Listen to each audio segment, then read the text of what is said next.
আপনি মন্দিরে যখন পূজা দিতে যাবেন তখন পূজা দেওয়ার নিয়ম আছে। এমনি এমনি পুজো দিলে হবে না মা, কী নিয়ম আছে? আপনি যখন আপেল কলা লেবু মন্দিরে নিয়ে যাবেন তখন আপনি কি করবেন? একটা ঢাকনা দিয়ে যাবেন। ঢাকনা মানে কি? তোয়ালে বা রুমাল দিয়ে ঢাকা দেবেন। প্রশ্ন করবেন ঢাকাটা দেবো কেন? ঢাকাটা দেবেন এই জন্যে, আপনি এখান থেকে 1/2 কিলোমিটার দূরে পুজো নিয়ে যাচ্ছেন।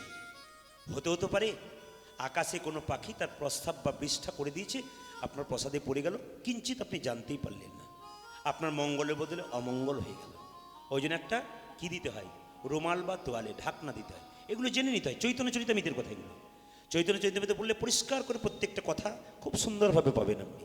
আমি শুধু জিসটা বলছি, সংক্ষেপটা বলছি, বৃহৎটা বলছি না। মন্দিরে যখন যাবেন দরজা খুলবার আগে আপনি 3 বার এরকম শব্দ করবেন। কেন? দেখবেন নতুন মেয়েদের বিয়ের পরে পায়ে নুপুর পরানো হয়, এই তোরা পরা হয় নাকি? তোরা পরে না কেন? পরে কেন? সুন্দর দেখবার জন্য। প্রত্যেকটা যুক্তি আছে একটা করে। কেন আপনি পড়বেন এটা? কেন পড়বেন? যখনই দেখবেন মেয়েটা নতুন বউটা মানে একটা বাড়িতে বয়স্ক লোকেরা গল্প করছে, সেই সময় বউটা ঢুকবে। তারা কি গল্প করছে সেটা শোনার কথা নেই, কিন্তু ওই জন্য তারা কিন্তু তখন সঙ্গে সঙ্গে কী হয়ে যায়? গোপন হয়ে যায়। বৌমা আসছে, তার মানে কি? তাকে সম্মান দিতে হবে। আমাদের এই কথা আলোচনা তার কাছে উচিত নয়, এই জন্যে কিন্তু। আবার অনেকে বলছেন না আর বলবেন না, আমার শাশুড়ি মা বলছেন নুপুর জোরে পড়ে, যদি তোর বদনাম করি শুনতে পাবি, ওই জন্য হতে পারে না, কিন্তু না, এইটা হচ্ছে তত্ত্ব। মন্দির ঢুকবেন 3 বার এরকম করবেন। দরজাটা খুলবেন, দরজাটা খুলে প্রভুকে প্রণাম করবেন। প্রণাম করার পর, আজকে প্রণামের তত্ত্বটা আপনাদের সুন্দর করে বলে দেবো। প্রণাম করার পর কি করবেন? আমার দিকে তাকান। প্রণাম করবেন। প্রণাম করার পর আপনি প্রসাদটা নামিয়ে দিলেন। নামানোর পর আপনি পিছিয়ে আসবেন। কেউ ভগবানকে এরকম করে প্রসাদ পুজোটা দিলেন তো, এরকমভাবে নয়, কিন্তু এরকমভাবে যাওয়ার নিয়ম নয়। আপনি প্রভুকে প্রণাম করতে করতে করতে করতে এক পা করে ধীরে ধীরে পিছুবেন। যখন দরজার সামনে আসবেন দরজা বন্ধ হবে কিংবা দরজার সাইডে দাঁড়াবেন, তারপর আপনি পিছু করে যাবেন। এই নিয়ম শাস্ত্র বলছে। এইবার দেখুন, মন্দিরের ভেতরে আপনি ভগবানের কাছে জোরে জোরে কাঁদবেন না। যদি কাঁদবেন আপনি চোখের জল ফেলে কাঁদুন, কিন্তু কিছু চাইবেন না। ভগবান বলেছে যে আমার কাছে চাই সে অল্প পায়, আর যে পায় চাই না সে এত পাই ভাবতেই পারে না। একটা বাচ্চা ছেলে মায়ের কাছে বারবার ঘুরঘুর করলে মা কিন্তু বুঝতে পারে ছেলে কেন ঘুরঘুর করছে। একটা বাবার কাছে একটা বাচ্চা ছেলে ঘুরঘুর করলে বাবা কিন্তু বুঝতে পারে কেন বাচ্চা আমার কাছে ঘুরঘুর করছে। ভগবানের মন্দিরে চাইবেন কেন? মেয়ের বিয়ে দিয়ে দাও, ছেলের তিনি তো সব জানেন তোমার কি আছে না আছে, তিনি তো সব ব্যবস্থা করবেন, শুধু ভক্তি দাও। ভগবান বলল ভক্তি সম্পদ আমাকে দাও, তোমার কোনো চিন্তা নেই, কৃপা সম্পদ আমি দেব, শুধু ভক্তি দিয়ে যাও। এই জন্য মন্দিরে গিয়ে কাঁদবেন, ভক্তি ভরে কাঁদবেন ভগবানের কাছে। ভগবানের কাছে কাঁদলে ভগবান তো জানে তোমার কিসের অভাব। কোনোদিন বলবেন না আমার গাড়ি দাও, আমার ছেলে পরীক্ষায় পাস করে গেলে তোমার মন্দির করে দেবো। ওনাকে মন্দির করে দেবেন আপনি। গোটা বিশ্বটা যার হাতে, অনেকে বলে সোনার মালা পরিয়ে দেবো, গোটা সোনার খাতটাই ভগবানের, আবার বলে সোনা পরিয়ে দেবো। ইচ্ছা জেগেছে সোনা পরাবেন, সেটা মনের কথা, কিন্তু বলবেন না তোমাকে সোনা পরাবো। তোমার জিনিস তোমাকে তো বাবা সোনা পরানোর কি রয়েছে? এগুলো কিন্তু মাথায় রাখতে হবে, জীবনে লাভ আছে। এবার আপনাদের বলে যাই, মন দিয়ে শুনবেন। আপনি যখন প্রসাদটা নেবেন, কোনো ব্রাহ্মণ পণ্ডিত যদি ঠিকমতো ব্রাহ্মণ হন, তিনি কিন্তু প্রসাদটা দেখবেন মন্দিরের উপরে দেন না। কেন বলুন তো? মন্দিরের উপরে প্রসাদ দিলে প্রসাদের কণা যদি পড়ে যায়, কতজন পা দিয়ে চলে যায়। ওই জন্য মন্দিরের এক পাশে দেখবেন প্রসাদটা দেয়। কেন? প্রসাদের কণা পড়ে গেলে সেই প্রসাদটা আবার কী করতে হয়? সেই প্রসাদটা আবার জলাশয় করতে হয়, পা দিলে চলবে না। এই তত্ত্বগুলো জানলে আপনার মন্দিরে পুজো দেওয়াটা সার্থক হবে। বৃহস্পতিবার দিন কি শব্দ হচ্ছে যেন? বৃহস্পতিবার দিন মায়েরা বৃহস্পতিবার দিন দেখাবেন। বৃহস্পতিবার দিন বাড়িতে হরিলুট দেবেন, একটা কৌটোর মধ্যে রেখে দেবেন বাতাসা। প্রত্যেক বৃহস্পতিবার একটি বাচ্চাকে স্নান করাবেন। যে বাচ্চা খুব চঞ্চল, এই যে বাচ্চাগুলো চঞ্চল না, এদের দোষ নয়, কিন্তু এটা কিন্তু বাচ্চা স্বভাব। কিন্তু আমরা কী ভাবি, চিৎকার করিস কেন কীর্তনের সামনে? আমিও তো এরকম ছিলাম, তো ছিলাম। অপরাধ নেবেন না। আমি যখন খুব ছোটো ছিলাম, ভাগবত পাঠ হতো, কীর্তন হতো, সবাইকে চা খেতে দিত কোপটিতে করে, তো কোপটিটা ভেঙে টুকরো করে লোকের পকেটে ভরে তারপর পালিয়ে যেতাম। এটা আমাদের নিয়ম। তখন ভগবান বলছিল যারা এই এত বড় অন্যায় তুই করছিস, তোকে এমন এক জায়গায় ফেলাবো, নেতাই গৌর হরি বল। ওই জন্য বাচ্চারা আজকে করছে এগুলো। আমরা ছোটোবেলায় করেছি, আমাদের মনে আছে পরিষ্কার। তো লক্ষ্য করুন মায়েরা, যে জায়গাতে ছিলাম, বৃহস্পতিবার দিন আপনি কী করবেন? ওই বাতাসাটা রেখে এই বাচ্চাগুলোকে বৃহস্পতিবার দিন স্নান করিয়ে জয় গোপীনাথ বলে মুখে 3 বার দেবেন। দেখবেন একটু তুলসী পত্র দিয়ে দেবেন, প্রত্যেকদিন জল ঢালবেন তুলসী গাছে, দেখবেন কৃপা হয়ে যাবে আপনার বাচ্চার। আর একটা কথা বলে রাখি, যদি বাড়িতে কোনো অসুস্থ ব্যক্তি থাকে, খুব কষ্ট পাচ্ছে, দেখবেন প্রমাণ, দেখবেন শাস্ত্রের কথা এগুলো, এগুলো করতে পারলে জীবনে লাভ আছে। আমরা কীর্তন শুনতে ওই জন্য আসি, কিছু করবো বলে। আপনারা আর কি করবেন? আর করবেন কি না, যদি বাড়িতে কোনো অসুস্থ ব্যক্তি থাকে তাকে কিন্তু ওই প্রসাদটা জয় গোপীনাথ বলে গঙ্গা জল দিয়ে খাওয়াবেন, গঙ্গা জল মাথায় ঠেকিয়ে। বাড়িতে কোনো অশান্তি দেখবেন, গাড়ি বাড়ি টাকা পয়সা সব আছে, বাবা শান্তি নেই, শান্তি প্রতিষ্ঠা করতে গেলে কী করতে হবে? তুলসী গাছে যে জল ঢালবেন না, ওতে একটুখানি বাতাসা গুঁড়ি করে দিয়ে দেবেন, প্রত্যেক দিন জল ঢালবেন, হরিলুটে বাতাসা দিয়ে দেবেন, আস্তে আস্তে গৃহে শান্তি আসবে। আজকে যে নরমের যজ্ঞের লীলা, রাজা ছিল অযোধ্যার রাজা নহুষ রাজা। তত্ত্ব কি বলল? ওকে লীলাতে আপনারা প্রমাণ পাবেন, হরিবাসরে বসে থাকলে লাভ কি হয়।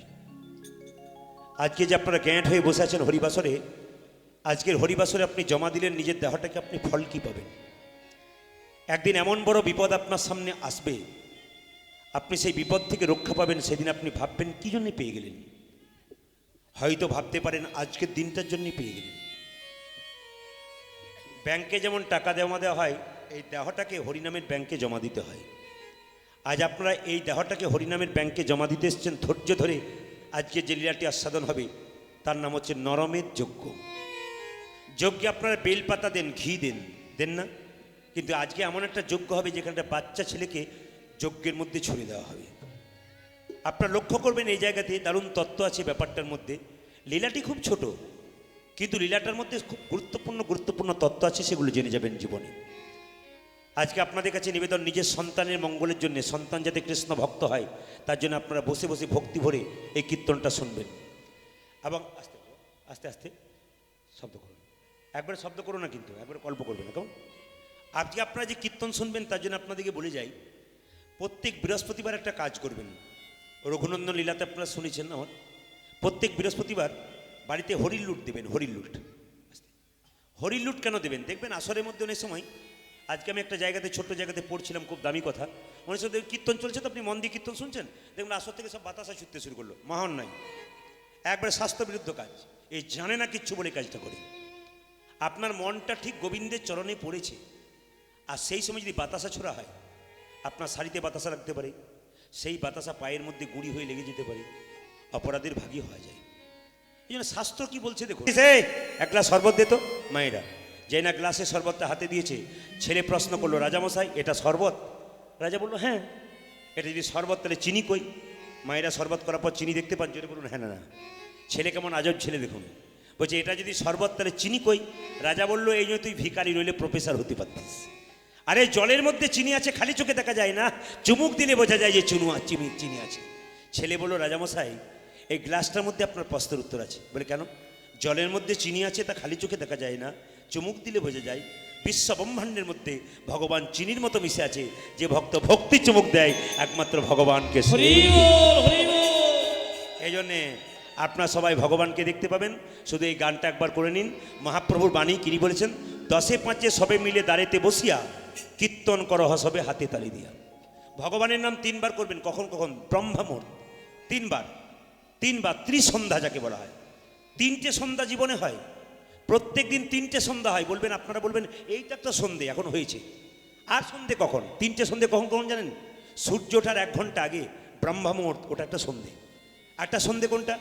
দুপুরবেলায় সূর্য যখন মাথার উপরে ছায়া পড়ছে না, ঠিক মাথার উপরে, ওটা একটা সন্ধ্যা, তখন ভগবানকে ভজন করতে হয়। একটা সন্ধ্যা কখন? একটা সন্ধ্যা হচ্ছে এই যে সন্ধ্যাবেলা আপনি ভগবানের নাম করছেন, এই সন্ধ্যাবেলায় ভগবানের নাম সবাই মিলে করবেন। আমি গাইব, আপনারা বলবেন। মহাপ্রভুর বাণী, 10-5 সবে মিলে দাঁড়েতে বসিয়া কীর্তন করহ সবে হাতে তালি দিয়া। এর কথা আপনাদের সামনে বলবো, তার আগে বলে কি, বাড়িতে কোনো ভিক্ষুক গেছে, মা ভিক্ষা দাও, এইদিকে তাকাবেন, মা ভিক্ষা দাও। যখনই ভিক্ষা দেবেন আপনারা চুপচাপ দেন, এটা কিন্তু নিয়ম নয়। আপনারা চুপচাপ দেন। অনেকে বলে দুপুর বেলায় আমার একই কাজের ঝামেলা, তারপর আবার এই দে তো কিছু আছে দিয়ে দে তো, বলেন, বিরক্ত হয়ে যান। একবারে বিরক্ত হবেন না। কৃপা করে আপনার দরজায় কেউ আসে, আপনি ভগবানের কাছে চাইছেন, আরেকজন আপনার কাছে চাইছে, আপনার কত ভাগ্য ভালো বলুন তো। এই জন্য বাড়িতে যদি কেউ কোনোদিন এসে বলে না, মা আজকে তোমার বাড়িতে কিছু সেবা হবে, আপনি একবারে 100% বলবেন, বাবা তুমি বসো, ডাল ভাত শাক ভাত যা হোক তুমি খেয়ে যাবে। কেন বলুন তো? ভগবান সবসময় পরীক্ষা করে, ভগবান যে কোন বেশে কার বাড়িতে আসে কেউ জানে না। যখন আপনি এইদিকে তাকান, যখন আপনি দান করবেন, মাথায় রাখবেন, যখন দান করবেন, ধরুন ভিক্ষা দিলেন, চাল দিলেন, তো বলবেন হরে কৃষ্ণ, জয় নিতাই জয় নিতাই। যদি আপনার লজ্জা করে, আপনি মনে মনে বলবেন হরে কৃষ্ণ। এইটা বলে ভিক্ষা দেবেন, চুপচাপ দেবেন না, বিরক্ত হয়ে দেবেন না, তাহলে দানটা বেকার হয়ে গেল আপনার। কারণ কে যে কোন ছলে কার বাড়িতে আসে কেউ জানে না। ভগবান প্রত্যেক, আরে বাবা, পুলিশ যখন পাকা চোরকে ধরতে চায় তখন কি তিনি নিজের পোশাকে ধরে? তখন সাধারণ পোশাকে ধরে কেন বলুন তো?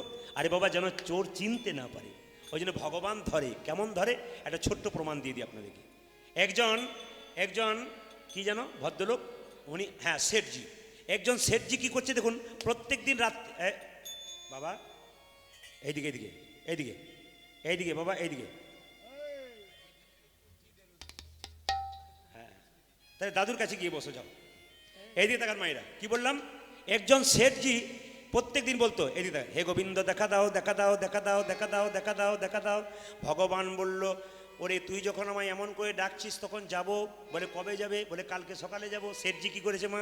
দরজাতে গোবর জল দিয়েছে, তারপর কি করেছে, কলা গাছ দিয়েছে, সুন্দর করে সাজিয়ে দিয়েছে বাড়িটাকে। সবাইকে বলছে, লোকদেরকে বলেছে, আজ আমার ভগবান আসবে, সব চুপচাপ থাকবি, শব্দ করবি না। ভগবান যেখানে আছে সেই জায়গা শান্তির জায়গা। আজকে ভগবান রাত্রিবেলা স্বপ্ন দিয়েছে ভগবান আসবে। মা সারাদিন পেরিয়ে গেল, কিন্তু ভগবান আর এলো না। যখন সারাদিন পেরিয়ে গেল ভগবান এলো না, তখন ঠিক বিকালবেলা সন্ধ্যা ডুবু ডুবু, এবার সূর্য ডুবু ডুবু, সেই সময় একজন লোক এসে বলছে, শেঠজি শেঠজি শেঠজি, খুব খিদে পেয়েছে, আমায় খেতে দাও, সারাদিনই কিছু খাই নাই। হাই রে, কি জ্বালাই পড়লাম, ভগবান আসার কথা। এ বেটা দেখো দেখিনি, ভগবান বের করে দে, বেটাকে বের কর, বের কর, দেখো দেখিনি কেমন সাহস। চলে গেল কুষ্ঠব্যাধি। সঙ্গে সঙ্গে শেঠজি রাত্রিবেলায় বলছে, হে গোবিন্দ, তুমি ব্রজগোপীদের সঙ্গে যেমন ছলনা করো, আমার সঙ্গে সেরকম ছলনা করলে তুমি এলে না যে? ভগবান বলছে, আমি গিয়েছিলাম। কখন গিয়েছিলি? ওই যে কুষ্ঠব্যাধি হয়ে গেছিল। তুমি বলবে তো যে আমি তো বলি না, যার কাছে যাই আমি বলি না। সকাল বলছে, তুমি বলছে গিভ মে ওয়ান চান্স, মানে সে যে একটু ইংরেজি বলতে ভালোবাসতো, গিভ মে ওয়ান চান্স, আমাকে আরেকটা সুযোগ দাও। ভগবান বলল, কাল সকালে আবার যাব। সঙ্গে সঙ্গে শেঠজি লোকগুলোকে, কাজের লোকগুলোকে বলল, শুনে রাখ, সকাল থেকে আবার কলা গাছ দে, আবার গোবর জল ছড়া দিয়ে দে, পবিত্র করে রাখ, আর সব রাস্তায় বেরিয়ে যা, কুষ্ঠব্যাধি লোক দেখলেই ধরবি। মানে বুঝতে পারছেন তো? বলছে যেখানে কুষ্ঠব্যাধি লোক পাবি ধরে ধরে আনবি, ওইটা ভগবান হবে হয়তো। সারাদিন কুষ্ঠব্যাধি লোক ধরতে গেছে মা, কিন্তু কাউকে পাইনি।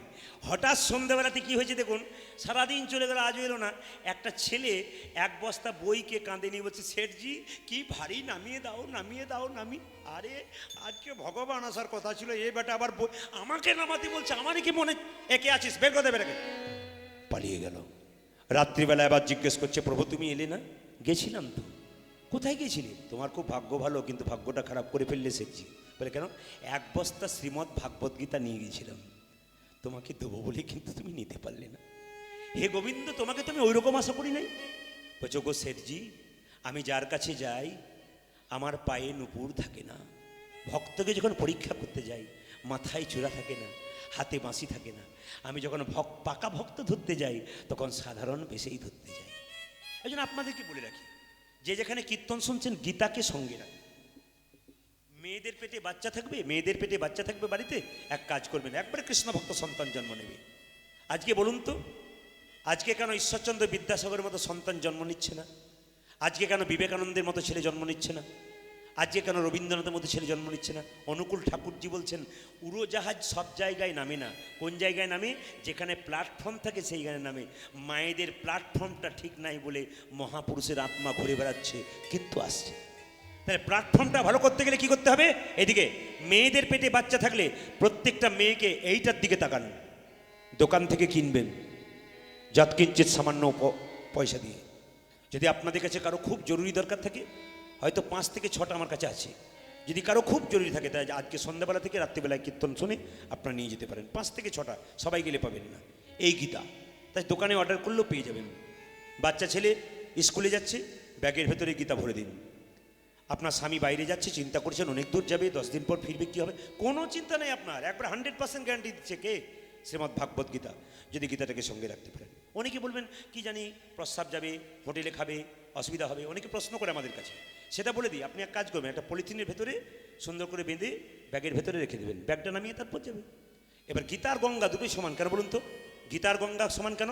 ভগবান শ্রীকৃষ্ণের মুখস্থিত বাণী হচ্ছে গীতা, আর ভগবানের চরণ থেকে জন্ম হয়েছে কার? গঙ্গার। তাহলে একই অঙ্গ থেকে, তাহলে গঙ্গার গীতা দুটোই সমান। তাহলে আপনার মনে হয় গীতা অপবিত্র হয়ে যাবে কেন? গঙ্গা যদি অপবিত্র না হয় গীতা কেন অপবিত্র হবে? গীতার সঙ্গে থাকবে, আমরা খুব সাহসের সঙ্গে গীতাকে সঙ্গে রাখবে। একদিন একটা মেয়ে প্রশ্ন করছে, 60 বছরের বুড়ি প্রশ্ন করছে, বাবা তোমার কীর্তন শুনছিলাম, গীতা গীতা রাখতে শিখলাম, গীতা পড়তে শিখলাম। একদিন দুপুরবেলাতে গীতা পড়ছি, বিরাট বড় ঝড় এলো, আম গাছের নিচে, আমাদের উঠানে একটা আম গাছ আছে, পড়ছিলাম, এত জোরে আম গাছের ডালটা ভেঙে পড়লো, বাড়ির লোক সব চিৎকার করছে, মা মরে গেল, মা মরে গেল। কিন্তু চমকে গেল কি জানেন, আমার কিছুই হয় নাই, ডালটা শুধুমাত্র হাতে একটু লেগেছে, আমি বেঁচে গেলাম কি জন্যে? আমার এই গীতাটার জন্য। নিবেদন আপনাদের কাছে, গীতাটাকে কাছে রাখবেন, আপনাদের জীবন সফল হবে। আপনারা তো অনেকে শুনেছেন আমার জীবনের কাহিনী। আমি আজ থেকে যেদিন মোদী সরকার টাকা চেঞ্জ করেছিল 2000 টাকা, যেদিন নোটটা ইয়ে করলো, সেদিন থেকে আমরা কি করলাম, আমরা কলকাতা থেকে গানপুরে আসছিলাম, ড্রাইভার ঘুমিয়ে গেল, 4 পাল্টি দিল গাড়িটা। যত লোক দেখছে সব ভাবছে মরে গেছে। পুলিশ অফিসার বললো কেউ হাত দেবেন না, ডেড বডি বের করতে হবে। দেখবেন যখন কাঁচ ভেঙে ভেঙে আমাদের বের করছে, এদের সবাইকে বের করলো, আমার পাগুলো বাইরের দিকে, ভেতরটা শরীরটা ভেতর দিকে, অজ্ঞান হয়ে গেছিলাম আমি। এরা ভাবছে দাদা মারা গেল বোধহয়, সবাই কাঁদছে, দাদা মারা গেল, দাদা মারা গেল। কিন্তু আমি ভেতর থেকে শুনতে পাচ্ছি এত চিৎকার কেন, কিসের চিৎকার? যখন বেরিয়ে এলাম আমি, তখন আমাকে পুলিশ অফিসার বললেন, বাঘের মতো চেহারা, গর্জন, প্রদীপবাবু বাঁচলেন কি করে? ব্যাগটা ছিল আমার কোলে, এইখানটা একটু কেটে গিয়েছিল, এইটার জন্য সকাল ভোর 5টা, কেউ জানে না। এটা বের করে বললাম, স্যার এইটার জন্য বাঁচলাম, আপনি যাবেন আমার থানায়। গাড়িটা নিয়ে চললাম। 10 দিন পর এখন হসপিটালে যান, চেক আপ করান। চেক আপ করে 10 দিন পর যখন গেলাম, তখন উনি বললেন গাড়িটা টেনে আনবার জন্য 10,000 টাকা লাগে, কিন্তু আজ আমাকে 1 টাকাও আপনি দেবেন না। কি দেবেন? গীতাটা দিন। কেন? আমার আর 4 বছর চাকরি আছে, সারা জীবন তো চোর ডাকাত নিয়ে কারবার করলাম, এবার আপনার কাছে জীবন্ত শিখে নিলাম যে এটার কি পাওয়ার আছে, এটাকে নিয়ে আমি সারা জীবন নিতাই গৌর হরি বল বলে আমি কাটিয়ে। তিনি এখনো পর্যন্ত আমাকে সপ্তাহে সপ্তাহে, মাসে মাসে প্রায়ই ফোন করেন, দাদা কেমন আছেন?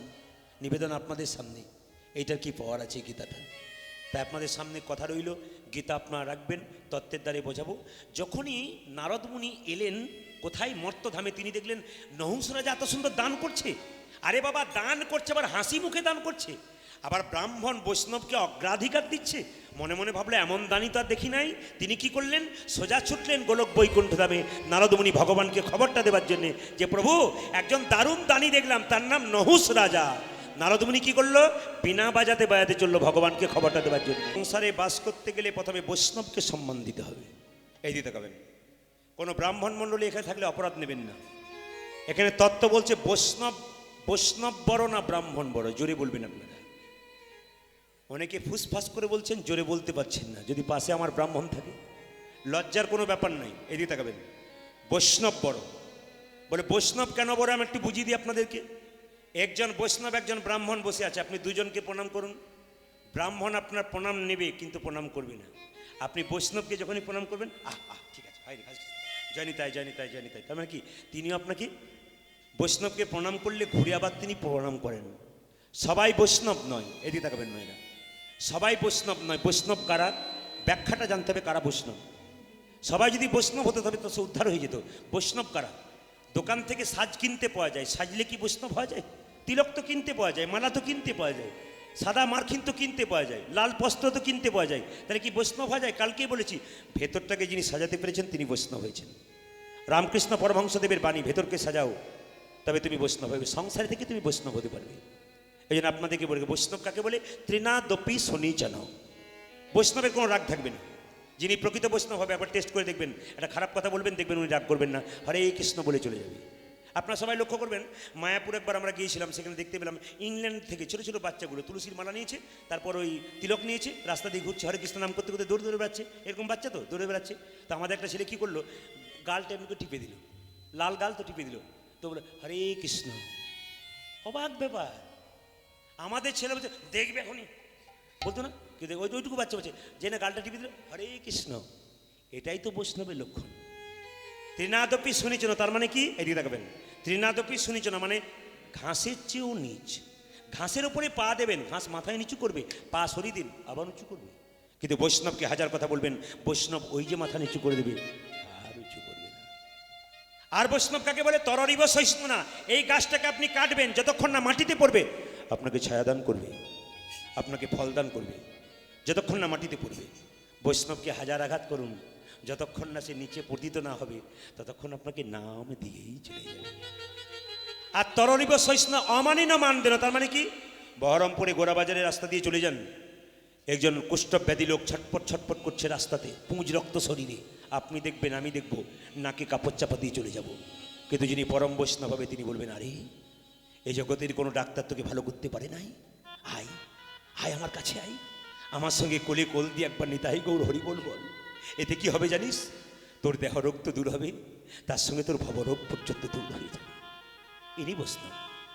অমানিন মানতে না, যাকে আমরা কেউ মানতে না, বৈষ্ণব তাকে মানতে। কীর্তনীয় সদাহরি কি কি থাকবে? তিলক, তুলসীমালা, শিখা ও কৌপিন, বহিঃপ্রাসে হরিনাম, মুখে নিষিদিন, তিনি হবেন বৈষ্ণব। মায়েরা, সবার মুখে কীর্তন শুনে লাভ নেই। আস্তে আস্তে, সবার মুখে কীর্তন শুনে লাভ নেই। আমার দিকে তাকাবেন। যিনি কীর্তন করাবেন তাকে নির্বাচন করতে হবে, যিনি কীর্তনী আসবেন তিনি কেমন গোছের লোক, এটার দিকে তাকাতে হবে আগে। আমাকে এক জায়গায় কীর্তন করলাম পরপর 3 বছর, কমিটির ছেলেরা বলছে, প্রদীপবাবু বলে কি, আপনি তো 3 বছর করলেন, এবার আপনার মতো একজনকে দেখে দিন তো, লোকগুলো যেন না ওঠে। আপনার দাদা এক কাজ করুন, ইউটিউবে সার্চ করুন, দেখবেন প্রচুর কীর্তনীয় পেয়ে যাবেন আপনি। বলছেন না না, আপনি একটা নাম বলে চলে যান, যদি হয়তো এমন এমন গান করবে একটা লোককে উঠতে দেবে না, হাজার হাজার লোক আসবে। ওনারা ফোন করলেন, অপরাধ নেবেন না, নাম করব না, একজনকে পেয়ে গেলেন। উনি এসেই কমিটি ছেলেকে বললেন, গান আমি এমন করব লোক উঠবে না, কিন্তু ওঠার আগে 1 বোতল, ওঠার পরে 1 বোতল চাই। কমিটির ছেলেরা বলল, আমরাও খাই, কোনো অসুবিধা নাই, যাবার সময় ব্যাগে ভরে দেবো, অসুবিধা নেই। তাহলে আপনি একবার চিন্তা ভাবনা করুন, যে মহাপ্রভুর আটনতে আপনি গঙ্গা জল দিয়ে পেতেছেন, সেই মহাপ্রভুর আটনে যিনি নামলেন তিনি তো লাল জল খেয়ে নামলেন। সেই জায়গাটার মান কোন জায়গাতে রইল? ওই জন্য কীর্তন করানোর আগে বেছে নিতে হবে যে কীর্তনিয়ার গ্রুপটা কোন জায়গায়, ভাবতে হবে। এগুলো যাকে তাকে করে দিলে হবে না, হিসাব আছে প্রত্যেকটা জিনিসে। ওই জন্য বলছে কি, বৈষ্ণবের মুখে গিয়ে বৈষ্ণবের মুখে কৃষ্ণ কথা শুনো। কেন বলতো? হাজার হাজার বটের ফল বট গাছে হয় না, বট গাছে হয়, কিন্তু বট গাছের নিচে পড়ে একটাও চারা গাছ হয় না। পাখিতে খেয়ে স্টোমাকে গিয়ে সেটা যদি ছাতের কার্নিশে পায়খানা করে, তার থেকে গাছ হয়। ঠিক সময় হাজার হাজার লোকের মুখে কৃষ্ণ কীর্তন শুনলে হবে না, যতক্ষণ না বৈষ্ণবের মুখে মধুমাখা কীর্তন শুনবেন, ততক্ষণ আপনার শরীরে কৃষ্ণ প্রেমের বীজ পর্যন্ত। আমরা বিভিন্ন জায়গায় গান করতে যাই, কিছু মনে করবেন না। পাড়াগ্রামগুলোতে যেখানে গান করতে যাই, কমিটি ছেড়া বলে, দাদা আপনার বাড়িতে একটা দল থাকবে তো? উনি বলবেন, আমার বাড়িতে 20টা লোক এসছে, জল রাখার জায়গা নেই। কিছু মনে করবেন না। বাথরুমটা যতই আপনি মজাই করুন না কেন, ওখানে পায়খানা ছাড়া যেমন শোয়ার বিছানা তৈরি হয় না, গাড়ি বাড়ি যতই মজা করুন, ওখানে কৃষ্ণ ভজন হয় না, বরং ইন্দ্রিয় সেবা হয়ে যায়। এই জন্য বাবা, বাড়িটা কী জন্যে করেছেন? শিখল হচ্ছে মহাপ্রভুর জিনিস, আর করতাল হচ্ছে কি মহাপ্রভুর জিনিস, এগুলোকে সম্মান দিতে হয়। সবচাইতে লজ্জার ব্যাপার আমাদের এই জায়গাতে, আমাদের হিন্দু ছেলেরা অনেকে আছে যারা খোল চেনে না। আমি যখন খুব প্রথম কীর্তন করতাম, কলেজে পড়াশোনা করতাম, তখন পড়াশোনা করতে করতে এদেরকে বলতাম, তোমরা আগের বাসে চলে যাও, তখন আমার গাড়ি ছিল না, ঝাড়খণ্ডে প্রচুর গান করতাম, আগের বাসে চলে যাও, আমি পরের বাসে যাবো। এখন আমরা যখন এক জায়গায় মিলিত হতাম, কীর্তন করতাম, কীর্তন করে যখন ফিরছি, তখন আমি দেখতে পেয়েছি একজন ভদ্রলোক, শিক্ষিত লোক আমার পাশে দাঁড়িয়ে আছে বাসে। ইনি আমার পাশে খোলটা নিয়ে দাঁড়িয়ে আছেন। তখন গাড়িটা যত ব্রেক দিচ্ছে, তত খোলটাও কী করেছে, ভদ্রলোকের গায়ে লাগছে। আর ভদ্রলোক কী করেছে দেখুন, দাদা দাদা বারবার খালি এরকম করছে, শিক্ষিত লোক, অথচ এটাকে চেন না। কী বলছে দেখুন, আমার দাদা কী হয়েছে? ও দাদা ঢোলটা সরান। কি বলছে দেখুন, ঢোলটা সরান। আপনার দাদা, এটা তখন তো আমার কম বয়স, তখন একটু শরীরের মধ্যে একটু আরেকটু কী ছিল বলুন তো, রাগ হচ্ছিল, কিছু বলে দিই, কিন্তু বলছি না কেন, কীর্তন করি। বললাম, দাদা এটা খোল নয়, দাদা এটা খোল, এটা ঢোল নয়, এটা খোল। সে যাই হোক, রাত জেগে গান করবেন আর ঢোলটা নিয়ে আমার গায়ে ঢেলে পড়বেন। আমার এ ঢোল আপনার একদিন কাজে লেগে যাবে। ও ভেবেছে আমার বিয়েতে লাগবে, বলছে আমার বিয়ে হয়ে গেছে। মানে এ বিয়েতে নয়, কোন বিয়েতে লাগবে? শেষ বিয়ে। বড় হরি লাগবে না, এ ঢোল লাগবে না। আস্তে আস্তে মজা আছে কীর্তন। এইদিকে তাকাবেন, বাড়ির দরজাতে আপনারা কি লেখেন? শান্তির নীর, সুখের নীর। কিন্তু ঘরে গিয়ে দেখবেন যে কার্গিল চলছে। শান্তির নীর আছে? জোরে বলবেন হ্যাঁ না না। দেখবেন, আমি হুগলি জেলায় গান করতে যাই, বাড়ির দরজায় দরজায় লেখা থাকে প্রায় বাড়িতে গোপালের সংসার। আবার বাড়িতে আমাদের দিকে লেখা থাকে পিতৃমাতৃ ভবন, পিতৃস্মৃতি নাকি, তারপর আবার পিতৃস্মৃতি, তারপর আবার কি, তারপর কি সুস্বাগতম, তারপর কি হলো ওয়েলকাম, তারপর কি হলো কুকুর হইতে সাবধান। না, আমরা মানে কত নিচের দিকে নামছে আপনারা চিন্তা করুন। আমি কুকুরকে অবমাননা করছি, কোন জায়গায় নিচে নামছি। এই যে তোদের মতো যখন ক্লাস 7-এ পড়ি তখন কাকাবাবুর সঙ্গে কলকাতা গেলাম, আমার কাকাবাবু কলকাতায় ছিলেন, কাকাবাবুর সঙ্গে কলকাতায় গেলাম। যখন কলকাতায় গেছি, খুব ছোট ছেলে, দেখছি বিরাট বড় বড় বাড়ি, তখনকার দিনেকার বাড়ি, বাড়ি লেখা আছে সাবধান ভেতরে কুকুর। আমার কাকা, ভেতরে যারা আছে তারা সবাই কুকুর? বলছে চুপ কর চুপ কর চুপ কর। বলে কেন? একটি কুকুর বাকি সব মানুষ। আমরা তো লিখতে পারতো একটি কুকুর বাকি সব মানুষ। ওদের বাড়িতে বৈষ্ণব দাঁড়াতে পারবে না, কারণ বলুন তো কুকুরের ভয়ে যাবে না, আপনিও যাবেন না, ভাববেন ভেতরে কুকুরই আছে। বাবা কিছু মনে করবেন না, আপনি কুকুরকে কোলে নিয়ে ঘুরে বেড়ান, কুকুরকে সঙ্গে রাখুন, আপনার চিন্তা নেই। কিন্তু সকালবেলায় ঘুম থেকে উঠে ভগবানকে প্রণাম করলেন কিনা ওদিকে তাকান, বাবা মা এক কাপ চা পেলো কিনা ওই দিকে তাকান, তবে কিন্তু আপনার কুকুর সে মানে পোষা আপনার ঠিক হবে। আর যদি আপনি কুকুরই পোষে গেলেন আর নিজের লোকগুলোকে তাড়িয়ে দিলেন, তাহলে আপনার কুকুর পোষার কোনো স্বার্থ। এগুলোকে মানতে হবে, জানতে হবে, তবে জীবনের শিক্ষা হয়ে যাবে। তো বললো ওরে বাবা একবার দেখে আসি ভগবান কি করলেন। যে না ছুটে এলেন, চিৎকার করে বলেন রাজা নহ।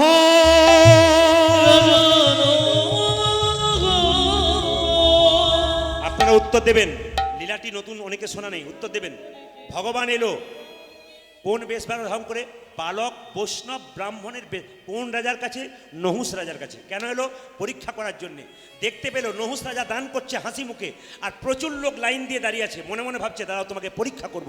কি করলেন? রাজা নহুষ, রাজা এমন ডাক দিল, নহুষ রাজা বলল কে ডাকে আমায়, কে ডাকে কে ডাকে আমায়, ডাকে একি দান দিতে দিতে নহুষ রাজা থমকে গেল। কেন জানেন মাইরা? যাত্রার কণ্ঠস্বর নয়, ভগবানের কণ্ঠস্বর। যেই না মিষ্টি কথাই বলেছে রাজা নহুষ, সঙ্গে সঙ্গে নহুষ রাজা চমকে উঠে মনে মনে ভাবলো এত সুন্দর মুখের কথা কারো কোনোদিন শুনি নাই, এটা কে? তুমি কে? আমাকে যখন রাজা নহুষ বললে আমার ভেতরটা অন্তরটা কেঁদে উঠলো কেন, প্রেম জেগে উঠলো কেন? তুমি নহুষ কি? তুমি তো সবাইকে দেখুন, যুক্তিগুলো দেখবেন, লীলাটা শুনবেন। ভগবান বালক ব্রাহ্মণের বেশ ধারণ করে কাঁধে ঝুলি নিয়ে তিলক নিয়ে চিৎকার করে বলছে নহুষ তোমার কাছে দান চাইতে এসছি। কি দান? ভূমি দান। কি ভূমি? 3 হাত ভূমি তোমার কাছে দান চাই। 3 হাত ভূমি? 3 হাত ভূমি কেন চাইবে তুমি? 3 একর চাও আমার কাছে, তুমি যা চাইবে তোমার। ভগবান মনে মনে বলছে অহংকার করো না, আমি বলছি তোমাকে 3 হাত ভূমি দিতে হবে। আমি 3 হাত ভূমি দেবো? বলে হ্যাঁ, আমি ওই 3 হাত ভূমির জন্য তোমার কাছে এলাম। ঠিক আছে মেনে নিলাম, 3 হাত ভূমি দেবো, কিন্তু শর্ত রইল ওই 3 হাত ভূমিতে তুমি কোনোদিন স্পর্শ করতে পারবে না। তুমি যদি 3 হাত ভূমি কোনোদিন স্পর্শ করে দাও, তবে তোমার মৃত্যুর পরে তোমার আত্মার মুক্তি হবে না। কি হবে? নহুষ জিজ্ঞেস করলো কি হবে? তোমার আত্মা আকাশে বিচরণ করবে, একবারে মর্তভূমিতে আসবে না, আর ভগবানের কাছেও যাবে না। তাই নাকি? কি হলো? দান করবেন সব জায়গায় নয়, সৎপাত্রে দান করতে হয়। যে যেখানে বসে আছেন আপনারা তো প্রায় এই জায়গাতে দান করেন, আমি দেখেছি। রাস্তায় ভিখারি যাচ্ছে তাকে দান করছেন, করছেন না? এদিকে এদিকে ট্রেনে ভিখারি যাচ্ছে আপনারা দান করছেন, করছেন না? কেউ দিচ্ছে কেউ দিচ্ছে না, এদিকে তাকাবেন। দান মানে কি? এখানে যে নহুষ রাজার কাছে ভগবান বালক ব্রাহ্মণ বেশ ধারণ করে দান চাইলো, এখানে 3 হাত জায়গা দান চাইলো। ওটা কথা ছেড়ে দিন, ওটা লীলার কথা। তত্ত্বের কথা কি জানাচ্ছে? আমার দিকে তাকাবেন। তত্ত্বের কথা কি? তত্ত্বের দিকে হচ্ছে এইটাই যে আপনি যখন দান করবেন, দান মানে কি? বানানটা কি? দয়াকার দন্তন দান মানে কি? দেওয়া। আর দয়াকার মধ্যে দান মানে পুণ্য। যে দান করে তার কি হয়? যেটা বলুন, পুণ্য হয়। দয়াকার দন্তন দান করলেন, দয়াকার মধ্যে দান মানে পুণ্য হয়ে গেল। এবার আপনাদের বলে যাই, দান করবেন সৎপাত্রে। আস্তে দান করবেন সৎপাত্রে। দেখবেন কাগজে পেপারে দেখেন না, সৎপাত্র চাই লেখা থাকে না মায়েরা? সৎপাত্রী চাই লেখা থাকে না? আচ্ছা বলুন তো, সৎপাত্র চাই সৎপাত্রী চাই লেখা থাকে, সবাই কি সৎপাত্র হয়? এক জায়গায় আমাকে বলছে একজন, বলছে প্রদীপবাবু আপনি তো কীর্তন করে বেড়ান, আমার বাড়িতে সৎপাত্র আছে আমার ছেলে। মানে সৎপাত্র মানে বুঝলাম না। বলছে 60,000 টাকা বেতন পাই। বললাম বুঝলাম না। বলছে 40,000 টাকা বেতন পাই আর 20,000 টাকা এদিক ওদিক। ওটা 1 নম্বর না 2 নম্বর? জোরে বলুন, ওটা ক নম্বর? তাহলে 40,000 টাকা ঠিক, আর 20,000 টাকা কি বলুন তো? এদিক ওদিক মানে সৎ হলো। আচ্ছা দেখবেন বিয়ের সময় কার্ডে কি লেখা থাকে? শুভ বিবাহ লেখা থাকে না? শুভ বিবাহ। সত্যি কি বিবাহ শুভ? একবার পাক্কা কথাগুলো দিকে নজর দেবেন। সত্যি কি পাকা বিবাহ শুভ? বলেন না। কেন শুভ নয় বলুন তো? দেখবেন বিবাহের কার্ডে লেখা থাকে শুভ বিবাহ, কিন্তু যে বিবাহে 50টা পাখি কাটা হয়, 4টে ছাগল কাটা হয়, প্রাণ যায়, ওটা কি কখনো শুভ হয়? এগুলো আমার কথা নয়, বড় বড় মহাজনীদের কথা শুধু ধার করে নেওয়া, আপনাদের দেবো বলে শুভ নয়। এইদিকে হরে কৃষ্ণ, দান দেবেন কোথায়? সৎপাত্রে মায়েরা। যেমন দেখবেন আপনাদের এখানে বাবাজি তিলক দিচ্ছেন, আপনাদেরকে সবাইকে তিলক দিচ্ছেন, কিন্তু পয়সা নিচ্ছেন না। কিন্তু আমার বাড়ির সামনে ঝাড়খণ্ড বিভিন্ন জায়গায় ওখানে কিন্তু কীর্তন হলে তিলক দেয়। কারা দেয়? বৈষ্ণবরা দেয়। মায়েরা তাকাবেন, একটা প্রদীপ নাই, তিলক দেয়, আর মায়েরা বাবারা 10 টাকা 5 টাকা 2 টাকা করে দেয়, সবাই দান করে বৈষ্ণবকে। তো আমি দেখতে পাচ্ছি কীর্তন করতে করতে সবাই 2 টাকা 5 টাকা 10 টাকা 20 টাকা দিচ্ছে, সামনে একজন কোটি টাকা আওলা লোক বসে আছে, ধুতি পাঞ্জাবি পরে, সবাই পয়সা দিচ্ছে, উনি কিন্তু পকেটের ভেতরে হাত থেকে নিয়ে খালি এমনি এমনি করছে। আমি ভাবলাম সবাই দিল, এ বেটা এমনি এমনি করছে কেন? কেন বলুন তো? বাছাবাছি চলছে, ছোটোটা দেবো না বড়োটা দেবো, মানে 2 টাকাটা দেবো না 5 টাকা দেবো। ভগবান বলছে তোর পকেটে কত আছে ওটাও জানি, তোর ব্যাংকে কত আছে ওটাও জানি। এমন পোকা লাগা বেগুন দেবো না, নার্সিং হোম আর ঘর করে করে বেড়াবে, তখন বুঝবি তো ছোট বড় মেজো সব বেরিয়ে যাবে। বাবা দান আসতে দান করবেন, ঠিক কত যুক্তির কথা আছে, দান করবেন কিন্তু ঠিক জায়গায় দান করবেন। কেমন বলে দিই আপনাদের, দেখবেন টোল ট্যাক্সে দেখবেন যারা যান বাবা দাদা ভাইরা, টোল ট্যাক্সে দেখবেন যখন গাড়ি যায় না, প্রচুর গাড়ি জাম হয়ে যায়, তখন অনেক ভিখারি জড়ো হয়ে যায়। তা আমি দেখতে পেলাম একদিন একটি মেয়ে, অবাক হয়ে যাবেন আপনারা, চমকে যাবেন, আপনার পকেট থেকে 100 টাকা থাকলে মনে হবে 50 টাকা দিয়ে দিই, একবার জীবনটা বেরিয়ে যাবে ওর জন্য, এমন করবে। কিন্তু দেখবেন পরীক্ষা করে গোটাটাই নকল। কীরকম? এই দিয়ে তাকাবেন, একজন মেয়েকে দেখলাম ও স্বামীকে এরকম করে কাঁধে নিয়েছে, এরকম করে কাঁধে নিয়েছে, এই পাশটা কিন্তু চাদর দিয়ে বেঁধে দিয়েছে। বললাম কি হলো গো, তোমার কি হয়েছে? আর বাবা বলবেন না, আমার স্বামী খোঁড়া, পাটা দেখাতে পারি না, পুঁজ আর রক্তে ভরা, ওই জন্যে দেখাতে পারি না, বাবা 10 টাকা দাও, যদি আমার 2-3টে ছেলে না খেয়ে মরে যাবে, একে কোলে কোলে কাঁধে। একটা মেয়ে যদি তার স্বামীকে কালে করে নিয়ে যায়, তাহলে আপনার কত দুঃখ হয়। এদেরকে বললাম 10 টাকা করে বের করে দে, 20 টাকা করে দিয়ে দে, সবাই দিয়ে দিল। মা যখন টোল ট্যাক্স ভিড়টা কমে গেল, মানে গাড়ি ছেড়ে দিল, তখন দেখলাম 1 আঁচল পয়সা হয়ে গেল। কিন্তু কিছুক্ষণ পরে দেখলাম দূর থেকে যে ওনারা কি করছে দেখি, স্বামী তখন ওনার কান থেকে নেমে দিব্যি দাঁড়িয়ে কি আনন্দে উনি চালাচ্ছেন আর কি, মানে উনি বলতে চাইছেন কেমন দিলাম, আবার এক জায়গায় দেবো। আচ্ছা বলুন তো মায়েরা, এটা সৎপাত্রে দান হলো? জায়গাগুলো লক্ষ্য করতে হবে যে আমরা কোন জায়গায় দান করছি। এই দেখুন একজন এসে বলবে, মা আমি 4 দিন খাই নাই, মিথ্যে কথা বলছে, 4 দিন খাই নাই আমি, খেতে দাও। আজকালকার যুগে কেউ 4 দিন না খেয়ে থাকতে পারে না, আজকাল যুগে খাবারের কোনো অভাব নেই। মা 4 দিন খাই নাই, আপনি দয়া করে তাকে 2 কেজি চাল দিলেন, ও মদ খাবে বিক্রি করে। কিন্তু কোনো একজন বৈষ্ণব যদি আপনাকে বলে, মা 1 মুষ্টি চাল দাও, আপনি 1 মুষ্টি চাল দিলেন, উনি বাড়ি নিয়ে গেলেন। যখন প্রসাদটা তৈরি করে ভগবানের চরণে তুলসীপত্র দিয়ে দিলেন, তখন কি বললেন জানেন? হে গোবিন্দ, এটা আমার নয়, যে দিয়েছে তা সারা সংসারের জন্য মঙ্গল। এইরকম জায়গায় আপনাকে দান করতে হবে, আপনাকে সেই জায়গায় দান করতে হবে যে জায়গায় দানটা করলে আপনার প্রযোজ্য দান হয়ে যাবে, আপনার পারফেক্ট দান হবে, ওটা মাথায় রাখতে হবে আপনাকে। আবার দেখবেন দানের কথা আবার ছোট্ট ছোট্ট করে বলতে গেলে, দানের কথা বলতে গেলে 2 ঘন্টা চলে যায়, বলবো না, বাদ দিয়ে দেবো, আবার একদিন আসবো তারপর বলে দিয়ে যাবো। আচ্ছা বলেই যাই মায়েরা, আর দান কোথায়? আসতে আর দান কোথায় করবেন? খুব মন দিয়ে শুনবেন। মেয়ের বিয়ে দিচ্ছেন, ছেলের বিয়ে দিচ্ছেন, সবাইকে ডেকে খাওয়াচ্ছেন, দাদা ভাইরা খুব মাথায় রাখবেন জিনিসগুলো।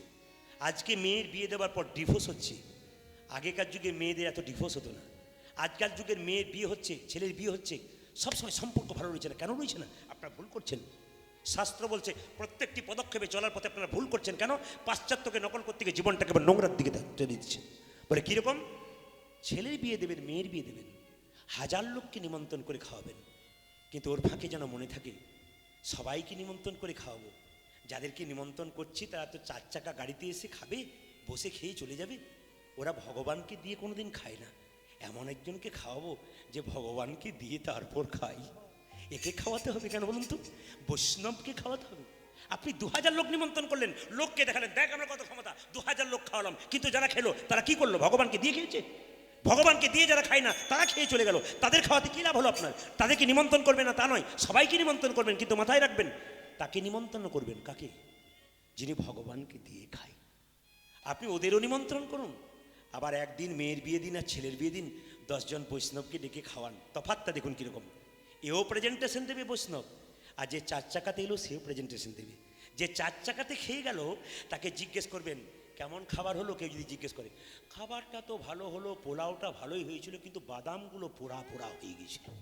উনি খেলেন, একটা 2000 টাকা প্রেজেন্টেশন দিলেন, ওটা 2 বছর যাবে, তারপর নষ্ট হয়ে যাবে। কিন্তু বৈষ্ণবকে যদি আপনি তরকারিতে নুনও দিয়ে দেন, কেমন হয়েছে, আহ অমৃত খেলাম, প্রসাদের কোনোদিন বদনাম করতে আছে না গো, অমৃত খেলাম।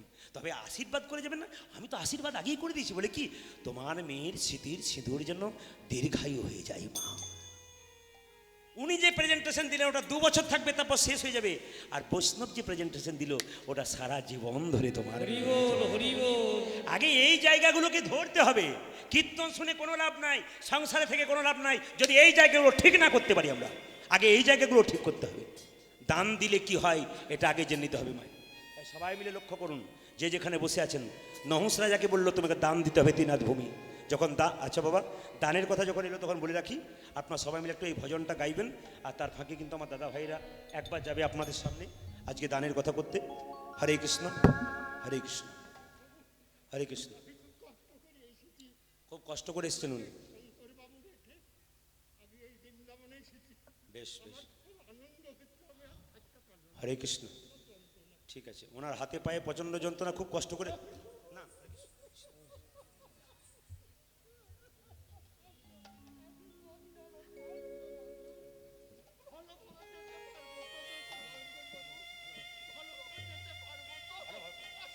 শঙ্কর বাবু থালাতে প্রথম পয়সা এটাই, প্রথম দান এটা নিয়ে যান বাবা। হরে কৃষ্ণ। এইদিকে এই বৃদ্ধ ব্যক্তির প্রণাম করবেন না, এই বৃদ্ধ ব্যক্তির প্রথম পয়সা। উনি বলছেন আমি আর ঘরে বসে থাকতে পারলাম না, নিতাই গৌর হরিবল। হরে কৃষ্ণ, আশীর্বাদ করুন। উনি একটা দারুণ কথা বললেন, ঠিক মতো যেতে পারবো তো? আপনাদের কাছে নিবেদন রইল, এই মানুষটাকে দেখে শিখতে হবে। কেন বলুন তো? ইনি যেদিন কম বয়স ছিলেন সরকার সংসারের জন্য অনেক কিছু করেছেন। বাবা এইরকম একদিন ভুগতে হবে।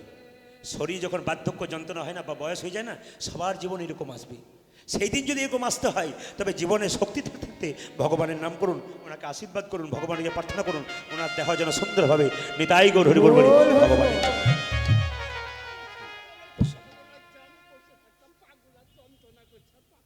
পায়ের যন্ত্রণা তো উনি বসে থাকতে পারছেন না, নিতাই গৌর হরি হরি বল। হরে কৃষ্ণ। উনি কীর্তন শুনে বাড়িতে থাকতে পারেন না, এতে করতাল নিয়ে ছুটে এসছেন, হয়তো থাকতে পারবেন না, পায়ে প্রচন্ড যন্ত্রণা। ওনাকে আশীর্বাদ করে দিন, নিতাই গৌর হরিবল হরিবল। এই দিকে তাকান। তাহলে ক হাত জায়গা চেয়েছিল জোরে বলুন, একবার জোরে বলবেন। ক হাত? 3 হাত জায়গা। আচ্ছা বাবা, হ্যাঁ বাবা এই লাঠিটা কিন্তু আমাদেরও দরকার, সেটা বলছি। হতে পারে জীবনে, বলা তো যায় না। শেষ জীবনে কিন্তু বাবা এত সুন্দর চলছেন না, এটা চলতে পারবেন না। ভগবানের কাছে প্রার্থনা করুন চলতে ফিরতে খেতে শুতে কারো কাছে 1 গ্লাস জলের জন্য যেন প্রত্যাশা না করতে হয়। প্রেম সে নিতাই গৌর হরি বল বলি। সবার জীবনে এই দিনটা একদিন আসবে, এদেরকে দেখে শিখতে হবে। এই জায়গাটা দেখে যদি কেউ শিখতে পারে তবে জীবনে লাভ আছে। বাড়িতে আপনার দাদু ঠাকুমার ছবিটা টাঙানো আছে না, আপনি যতই সুন্দরী হন না দেখতে কেন, ওই ছবিটার দিকে তাকিয়ে দেখবে উনি একদিন তোমার মধ্যে ছিল, একদিন ওই জায়গায় পৌঁছেছে। হ্যাঁ নিশ্চয়ই যাবো। নিতাই গৌর, নিতাই গৌর হরি হরি বল। দান করেছেন, দান করেছেন, বসো বসো। দান করেছেন 3 হাত ভূমি বাবা। ইনার জায়গাতে এলাম আমি। নহুষ রাজার একদিন বয়স হয়ে গেল, উনি শপথ করেছিলেন কি 3 হাত জায়গাতে আমি স্পর্শ করবো না। যদি স্পর্শ করি আমার মৃত্যুর পরে আত্মা শান্তি হবে না, কোনোদিন দেহও পাবে না, স্বর্গেও যাবে না। তাহলে কি করা যায় ও মাইরা? একদিন নহুষ রাজার বয়স হয়ে গেল, এইদিকে তাকান, এইদিকে তাকাবেন। যখন মানুষের বয়স হয়ে যায় বাবা, তখন দেখবেন বাচ্চা ছেলের মতো স্বভাব হয়ে যায়। দেখবেন আপনারা, আপনি বলবেন বাবা তোমার সুগার হয়েছে, মিষ্টি খেও না। না আমি খাবো, আমাকে দিতেই হবে। কেন বলুন তো? বাচ্চা ছেলে আর বয়স্ক মানুষ সমান। ওই জন্য আপনাদের কাছে নিবেদন, কালকে বলে গেছি, বাবা মা বা শ্বশুর শাশুড়ি যদি বয়স হয়ে যায় আপনি তাকে সম্মান করুন, যতই রাগ হয়ে যাবে। কেন বলুন তো? ও তো বাচ্চা ছেলে মতো। কেন? যখন আপনি তার বাড়িতে ঢুকলেন তখন আপনার কি বললো? আমার মা এসেছে গো। বৌমা যখন বাড়িতে ঢোকে তখন শ্বশুর শাশুড়ি কি বলে? শ্বশুরমশাই কি বলে? আমার মা এসেছে গো। মা মানে কি? আপনাকে যে মা বলে ডাকলো, কেন মা বললো? ওরে দেখিয়ে দিতে চাইলো আমি একদিন বুড়ো হয়েছি, আরও হব, একদিন আমি সন্তানের মতো তোর কাছে থাকবো, আবদার করব, তুই দিবি তো। কিন্তু আমরা দিই, এটাই হচ্ছে ভাবনার বিষয়। লক্ষ্য করুন, নহুষ রাজার বয়স হয়ে গেল, 80 বছর বয়স, আর ঠিক পাচ্ছে না, চোখে দেখতে পাচ্ছে না। তখন কি করছে দেখুন, এদিকে তাকাবেন। এই গানটি যিনি লিখেছেন, যে যেখানে বসে আছেন মন দিয়ে শুনবেন, এই গানটি যিনি লিখেছেন বিশ্বনাথ দাস, খুব পণ্ডিত মানুষ। তিনি কিন্তু স্কুলের শিক্ষক ছিলেন। তিনি এই গানটি লিখেছেন কীরকম? বয়স হলে এই গানটি সবাইকে গাইতে হবে। এইদিকে যেমন ইনি বললেন কথা, আপনাদেরও বয়স হলে এই গানটা গাইতে হবে। নহুষ রাজা কি করছে? কেঁদে কেঁদে বলছে, হরিদিন কবে মন হবে বলো। পরিবেশ তৈরি করুন। হরিদিন কবে মোর হবে। এই জায়গাটি আস্তে আস্তে যে যেখানে বসে আছেন খুব ভেতরে নেবেন জায়গাটি।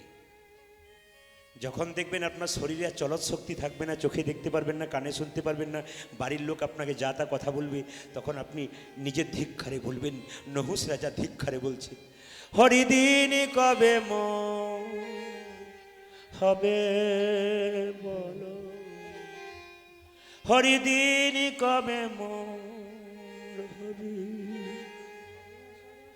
আমি আশায় আশায় বসে রইলাম, তোমার দেখা পাবো কবে বলো, হরিদিন কবে মোর হবে বলো, ধীরে, হরিদিন কবে মোর হবে। চরিত্রটা বলি আগে, আস্তে আস্তে শব্দ নয়, মা একটু বসুন বসুন বসুন, একবার শব্দ নয়, আস্তে আস্তে জায়গাগুলো ধরতে হবে কিন্তু, নইলে ডিস্টার্ব হয়ে যাবে। বিশ্বনাথ দাস স্কুলের শিক্ষক, একটিমাত্র ছেলের বাবা, কম বয়সে স্ত্রী মারা গেছে বাচ্চাকে জন্ম দিয়ে। তিনি খুব সুন্দর লিখতে পারতেন। আজকে লিখছে কোন সময় জানেন এই গানটা? বাড়ির সবাই যখন আর দেখে না, নাতিটাকে জিজ্ঞেস করছে, দাদু ভাই তোর মাকে এক গ্লাস জল দিতে বলতো। যখন কি করলো দেখুন, এদিকে তাকান, যখন ছেলেটি গেল মাকে বলল জল দাও, দাদু জল চাইছে, তখন বলছে এখন আমার দেরি আছে, একটু পরে দেবো, বলে দে, এত জলে কিসে তেস্তা কিসের, পরে দেবো। দাদু, আমার মা বললো এখন জল দেবে না, একটু পর দেবে। তখন তিনি মনে মনে ভাবছেন, আহ এই সংসারের জন্য এত করলাম, পেলাম কি? শেষে কি এই জিনিসটাই পেলাম? গানটি আবার লিখছেন, হরিদিন কবে মোর হবে বলো, হরিদিন কবে মোর হবে। আমি আশায় আশায় বসে রইলাম, তোমার দেখা পাবো কবে বলো, দিন কবে মোর হবে।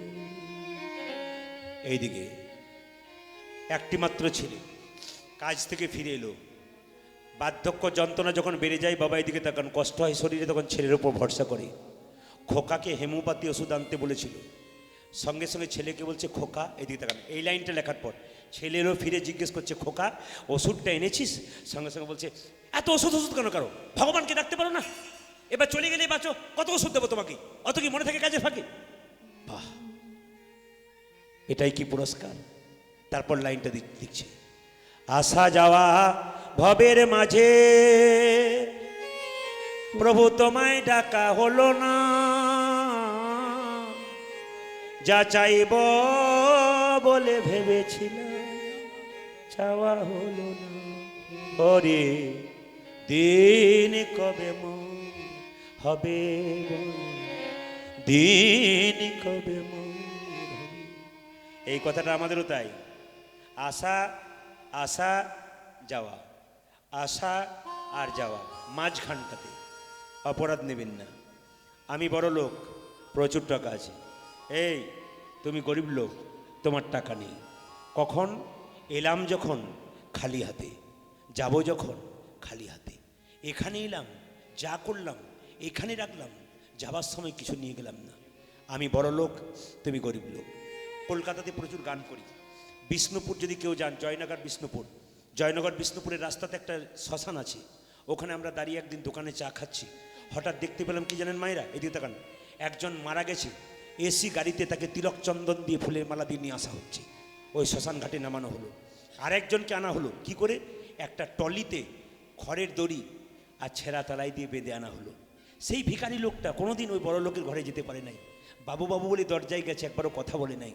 আজকে দুজনকে চিতাতে পরপর সাজিয়ে দেওয়া হলো, যেন বলতে চাইছে গরিব লোকটা, হ্যাঁ গো যেদিন তুমি এসছিলে সেদিন এরকম এসছিলে, যাবার সময় এরো গেলাম। দুজন যেন গল্প করছে, ভাই ওরা দেখে আমাদেরকে দেখে শিখুক, জগতে আসা যাওয়ার ফাঁকে কেউ যেন বড় আর ছোট মনে করে না, কেন সবাই সমান আমরা। আসা যাওয়া ভবের মাঝে প্রভু তোমায় ডাকা হলো না, যা চাইব বলে ভেবেছিলাম চাওয়া হলো না। হরি দিন কবে মোর হবে, দিন কবে মোর হবে। এর ফাঁকে একটা তত্ত্ব দিয়ে দেবো, এর ফাঁকে একটা তত্ত্ব দেবো আস্তে। ভগবান সবার বাড়ি যায়, অহংকারের বশে কেউ ভগবানকে ভুলবেন না। ভুলেছিল কে? ভীষ্ম। ভীষ্মকে চেনেন তো? সরসজ্জাই ছিল। কতদিন ছিল? আস্তে 58 দিন। গানটা কোনো বাকি আছে? মাঝেটা তত্ত্ব বলি। আর এদিকে তাকাবেন, কি বললাম? 58 দিন সরসজ্জাই ছিল। মরেছিল কোন দিন? মকর সংক্রান্তির দিন। মাথায় রাখবেন, ভীষ্ম মারা গিয়েছিল কোন দিন? মকর সংক্রান্তির দিন। ইচ্ছা মৃত্যু প্রকাশ করেছিল। ইচ্ছা করলে মরবে, না হলে মরবে না। কারো বাপের 7 দিনে তাকে মারতে পারে, কেন বলুন তো? ইচ্ছা মৃত্যু প্রকাশ করেছেন। বাবার নাম কি ছিল? শান্তনু রাজা। মায়ের নাম কি ছিল? মা গঙ্গা। সে গঙ্গাপুত্র ভীষ্ম আজকে সরসজ্জায় বসে আছে, ছুঁয়ে আছে। দুর্যোধন, কুরুক্ষেত্রে যুদ্ধ হলো কতদিন? জোরে বলুন, কতদিন হয়েছিল? 18 দিন।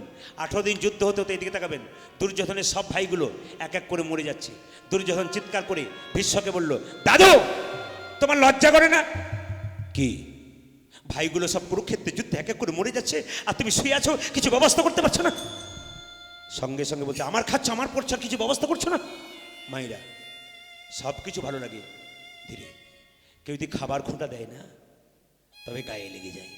ভীষ্ম বলল, দুর্যোধন তুই আমাকে দাদু বলেছিস, আর আমাকে বলেছিস কি আমার খাচ্ছ, আমার পড়ছো, আর কোনো ব্যবস্থা? এদিকে আয়, আজকে রাত্রি 12টার সময় তোর স্ত্রী ভানুমতিকে আমার কাছে পাঠিয়ে দে। দুর্যোধনের স্ত্রীর নাম ছিল ভানুমতি। বলছে কি জন্য পাঠাবো? দুর্যোধন বলল, দুর্যোধনকে ভীষ্ম বলল, তোর স্ত্রীকে পাঠিয়ে দে, আমাকে প্রণাম করে দিক রাত্রি 12টার সময়। যে না প্রণাম করবে আমি হাত দুটো এরকম করে দেবো, আর তোর স্ত্রীর স্মৃতিচিহ্ন অক্ষয় থাকবে, তোদের কোনো ভাই আর মরবে না। রাত্রিবেলায় ভানুমতির কাছে গেলেন। কে? দুর্যোধন। শুনছ? বলে কি? দাদুর কাছে যাও। কি করব? প্রণাম করে দাও। প্রণাম করলে কি হবে? বলছে প্রণাম করলে তোমাকে আশীর্বাদ দিয়ে দেবে, আর আমার কোনো ভাই মরবে না। ভানুমতি বলল, আজকে যাব না, কালকে যাব। জীবনে কালই জীবনে কাল হয়ে যায় বাবা, খুব মাথায় রাখবেন, কালটা কিন্তু কাল হয়ে যায় জীবনে। ওই যে ভালো কাজ আমি কালকে বলেছি, ভালো কাজ শুভস্য শীঘ্রম, সঙ্গে সঙ্গে করবেন। কীর্তন, ভগবান, ভজন সব কিছু সঙ্গে সঙ্গে আজ থেকে শুরু করবেন, কাল থেকে নয়। সঙ্গে সঙ্গে বলেছি পাঠিয়ে দে। ভানুমতি বলল কাল যাব। সুযোগটা কে নিল? ভগবান কৃষ্ণ। মনে মনে ভাবলো, যদি ভানুমতি চলে যায় তাহলে শত ভাই যদি বেঁচে যায়, পঞ্চপাণ্ডব হেরে যাবে। আমি ভগবান পঞ্চপাণ্ডবের পক্ষে আছি, যদি হেরে যায় আমাকে ভগবান কেউ বলবে না। ভগবান সুযোগটা নিলেন। রাত্রি 12টার সময় দ্রৌপদীর বাড়ির দরজার দিকে ছুটে গেলেন। রাত্রি 12টা বাজছে, সেই সময় দ্রৌপদীর বাড়ি গেছে। চিৎকার, সেই সময় দ্রৌপদীর বাড়ি গেছে আর চিৎকার করে বলছে, দ্রৌপদী, দ্রৌপদী, দ্রৌপদী। কে? কে? আমি। প্রভু অসময়ে এলে কেন? ভগবানের কথাগুলো শুনুন, আমি যার বাড়িতে যাই সময়ে যাই না, আমি অসময়ে যাই। যাকে আমি ডাকি তার কোনো সময় নাই। পেটে থাকতেও তাকে ডেকে নিতে পারি, কোলে অবস্থায় ডেকে নিতে পারি, আবার 10 বছর বয়সে ডাকতে পারি, 50ও ডাকতে পারি, 100 বছরও ডাকতে পারি। ওগো দ্রৌপদী এসো। আস্তে আস্তে লক্ষ্য করুন, দ্রৌপদী এসো। দ্রৌপদী বলছে রাত্রি 12টার সময় কোথায় যাব? দাদু ভীষ্মের কাছে চলে যাও। দাদু ভীষ্ম শুয়ে আছে, দাদু ভীষ্মের কাছে গিয়ে তুমি প্রণাম করে দেবে, আর সঙ্গে সঙ্গে দেখবে আশীর্বাদ করে দেবে, তোমার সিঁদুর অক্ষয় হয়ে যাবে, সিঁদুর, আর তোমার স্বামীরা মরবে না। মায়েরা, ভগবান যাচ্ছে আগে আগে, দ্রৌপদী যাচ্ছে পেছন পেছন। যখন দ্রৌপদীকে বলে এবার তুমি আগে যাও, দাদুকে প্রণাম করো, কৃষ্ণ ভীষ্মের দরজায় দাঁড়িয়ে আছে। দ্রৌপদী জুতো পরেই চলে যাচ্ছে। কৃষ্ণ চিৎকার করে বলছে, দ্রৌপদী, গুরুজনদের কাছে কেউ গেলে জুতো চটি পরে যেতে হয়, দ্রৌপদী বলল, না প্রভু, আমার তো জানা ছিল, কিন্তু আমি ভুলে গিয়েছিলাম তারার জন্যে আমি খুলে রেখে যাব। ভগবান মনে মনে ভাবছে, দ্রৌপদী তুমি তো আমার কথাটা ভাবতে পারোনি, কেন তোমাকে জুতো খুলতে বললাম? ভক্ত তো আমার চরণ ধরে বারবার কাঁদি, কিন্তু আমি তো কোনোদিন ভক্তির চরণ ধরতে পারি না। আমারও তো ইচ্ছা হয় যে ভক্তির চরণ ধরে একবার কাঁদু। যাকে চাইতে যাই সে দেয় না, আই তোমার জুতো জোড়া বুকে নিয়ে বারবার কাঁদবো। দ্রৌপদী যখন জুতোটা খুলে চলে গেছে, ভগবান তখন কি করেছে দেখুন, দ্রৌপদীর জুতো জোড়া বুকে ধরে বারবার কাঁদছে। দ্রৌপদী পেছনে ফিরে বলল, প্রভু এ তুমি কি করছো? আমার জুতো জোড়া বুকে নিয়ে কাঁদছো কেন দ্রৌপদী? ভক্ত আমার চরণ ধরে বারবার কাঁদে, আমি তার অনুভব করতে পারি না ভক্ত কত আনন্দ পায়। ওই জন্য আমি ভক্তির চরণ দুটো বুকে ধরে বারবার অনুভব করার চেষ্টা করি যে ভক্তের চরণ ধুলিতে কি আনন্দ আছে, ভগবানের ইচ্ছা হয়। বারবার যখন চরণটা ধরে কাঁদছে, জুতোটি ধরে, দ্রৌপদী বলছে, প্রভু তুমি আমায় চাইলে না কেন? আমি দিয়ে দিতাম। তোমার নরকের ভয় থাকতো না? কেন থাকবে? দ্রৌপদী কথাগুলো শুনুন, কেন থাকবে? তোমার নরকের ভয় তো না, আমাকে চরণ দিয়ে দেবে। হে প্রভু, এই দেহ যদি তোমার হয়, এই চরণটা কি আমার?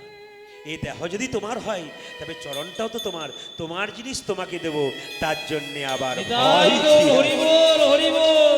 তোমার জিনিস, আমি তোমার জিনিস তোমাকে দেব, তার জন্যে ভয় কি? দ্রৌপদী ভেতরে গেল, মা এদিকে তাকাবেন। দ্রৌপদী প্রণাম করলো দাদু ভীষ্মকে, এদিকে তাকান। যখনই ভীষ্মকে প্রণাম করেছে, চিনতে পারে নাই কে ভীষ্ম। হঠাৎ বলল, আয়ুষ্মতি ভব, তোমার স্মৃতির সিঁদুর অক্ষয় থাক। যখন এই কথাটা বলেছে, এদিকে তাকাবেন, যখন এই কথাটা বলেছে, দ্রৌপদী যখন মুখ তুলে চাইলো, দাদু এ কি? তুই কি করে জানলি দ্রৌপদী? দ্রৌপদী বলল, দাদু আর কে জানে? বলছে, এ কথা কেবলমাত্র ভানুমতি আর দুর্যোধন জানেন, আমি জানি, কেউ জানে না। দ্রৌপদী বলছে, গোপনে জগতে যত ঘটনাই ঘটুক না কেন, কেউ জানুক আর না জানুক, একজন জানে, তিনি হলেন ভগবান কৃষ্ণ। হরি বল, হরি বল। বলছে, কৃষ্ণ কোথায়? ভীষ্ম বলছে, কৃষ্ণ কোথায়? দ্রৌপদী বলল, দাদু কৃষ্ণ সবার দরজায় দাঁড়িয়ে আছে, যে তাকে ডাকে তার বাড়ি যায়, যে তাকে ডাকে না তার বাড়ি থেকে সে নিজেই ফেরত চলে যায়। ভীষ্ম চিৎকার করে বলল, কৃষ্ণ কৃষ্ণ। হরে কৃষ্ণ।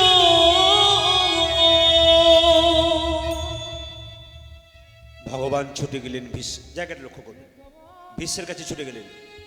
ভীষ্ম বলল, কৃষ্ণ আমি সরসজ্জায় শুয়ে আছি, আমার এমন অবস্থা কেন হলো? কি এমন পাপ করেছিলাম তোমাকে বলতে হবে।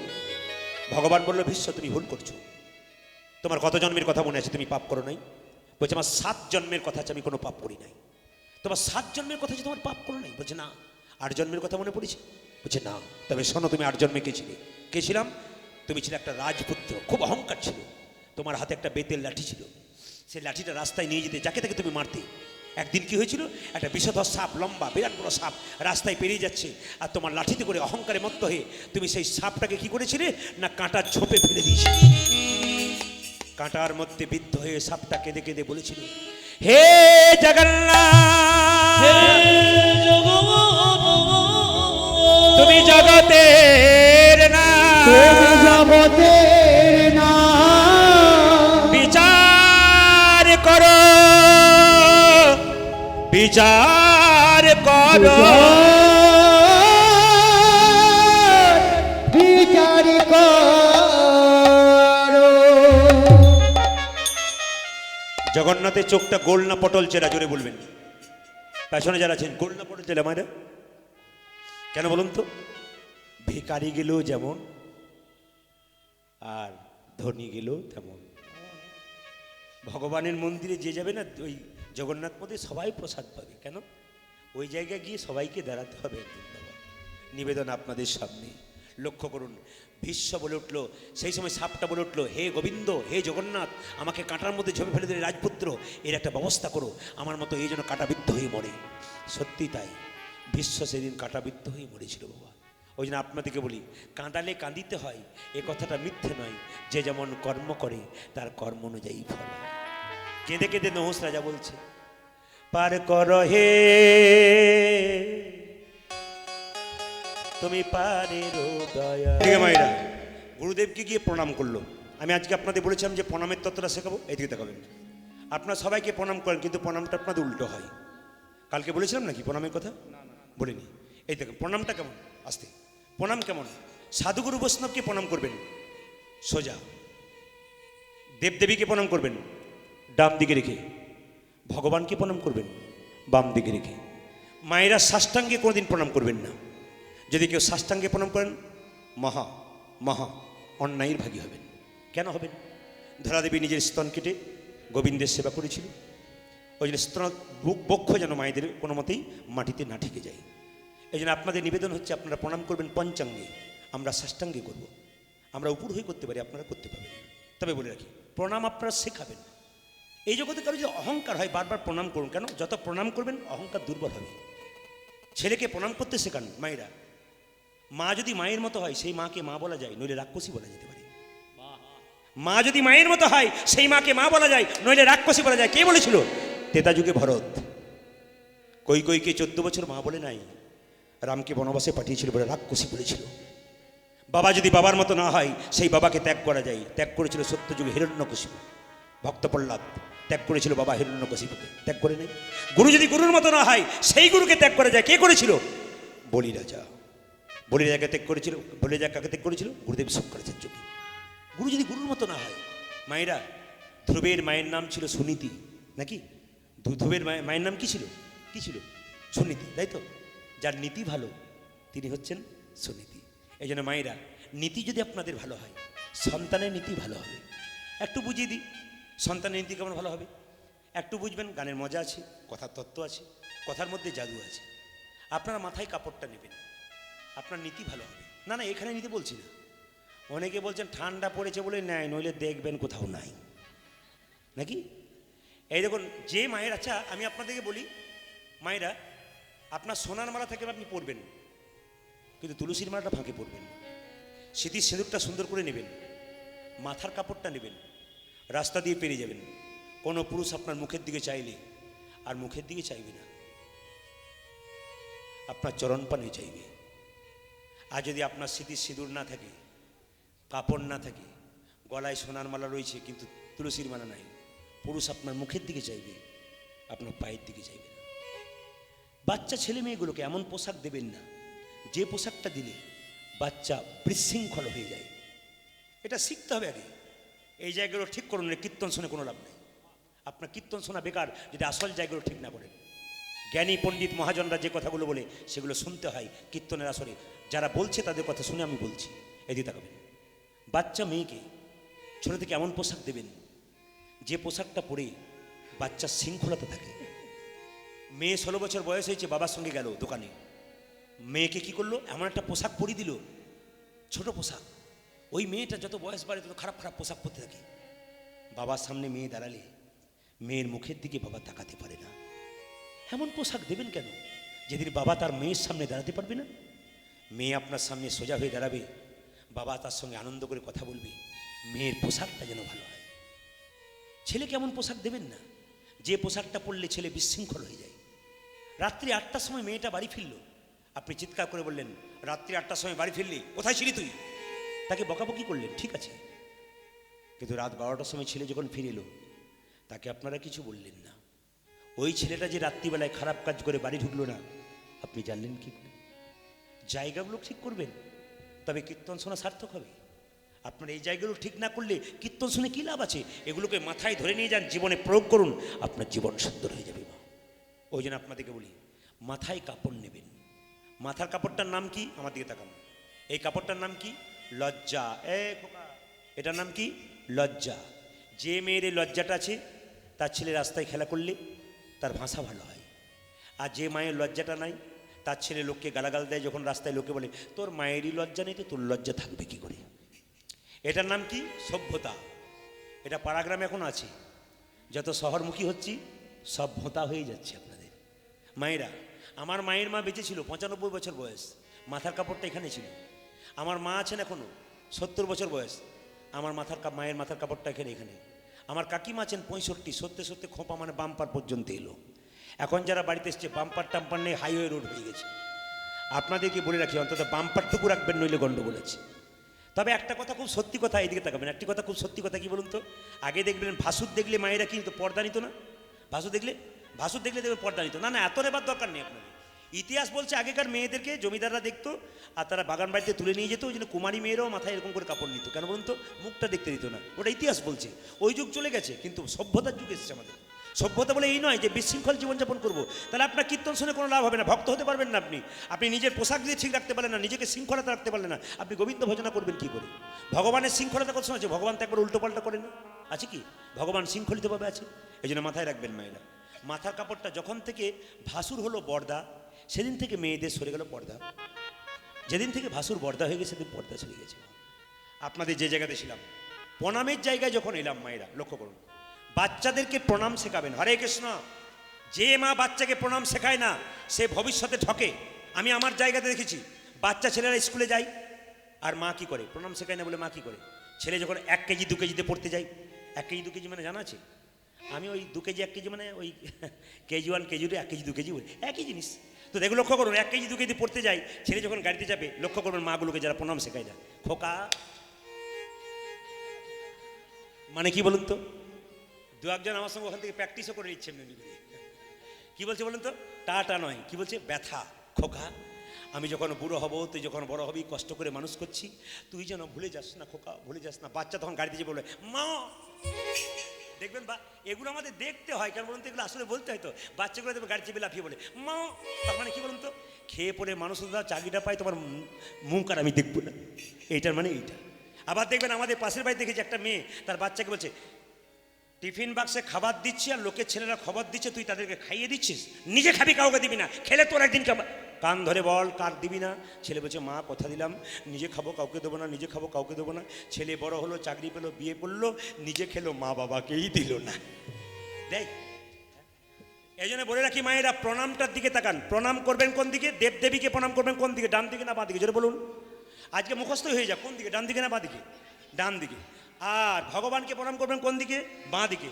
আর সাধুগুরু বৈষ্ণবকে প্রণাম করবেন কোন দিকে? সম্মুখে। এইবার বলি, শাস্ত্র একটা কথা বলেছে, কথা অনুযায়ী বলবো, আমাদের শরীরে 4টে জাতি আছে। কি কি? ব্রাহ্মণ, ক্ষত্রিয়, বৈশ্য, শূদ্র।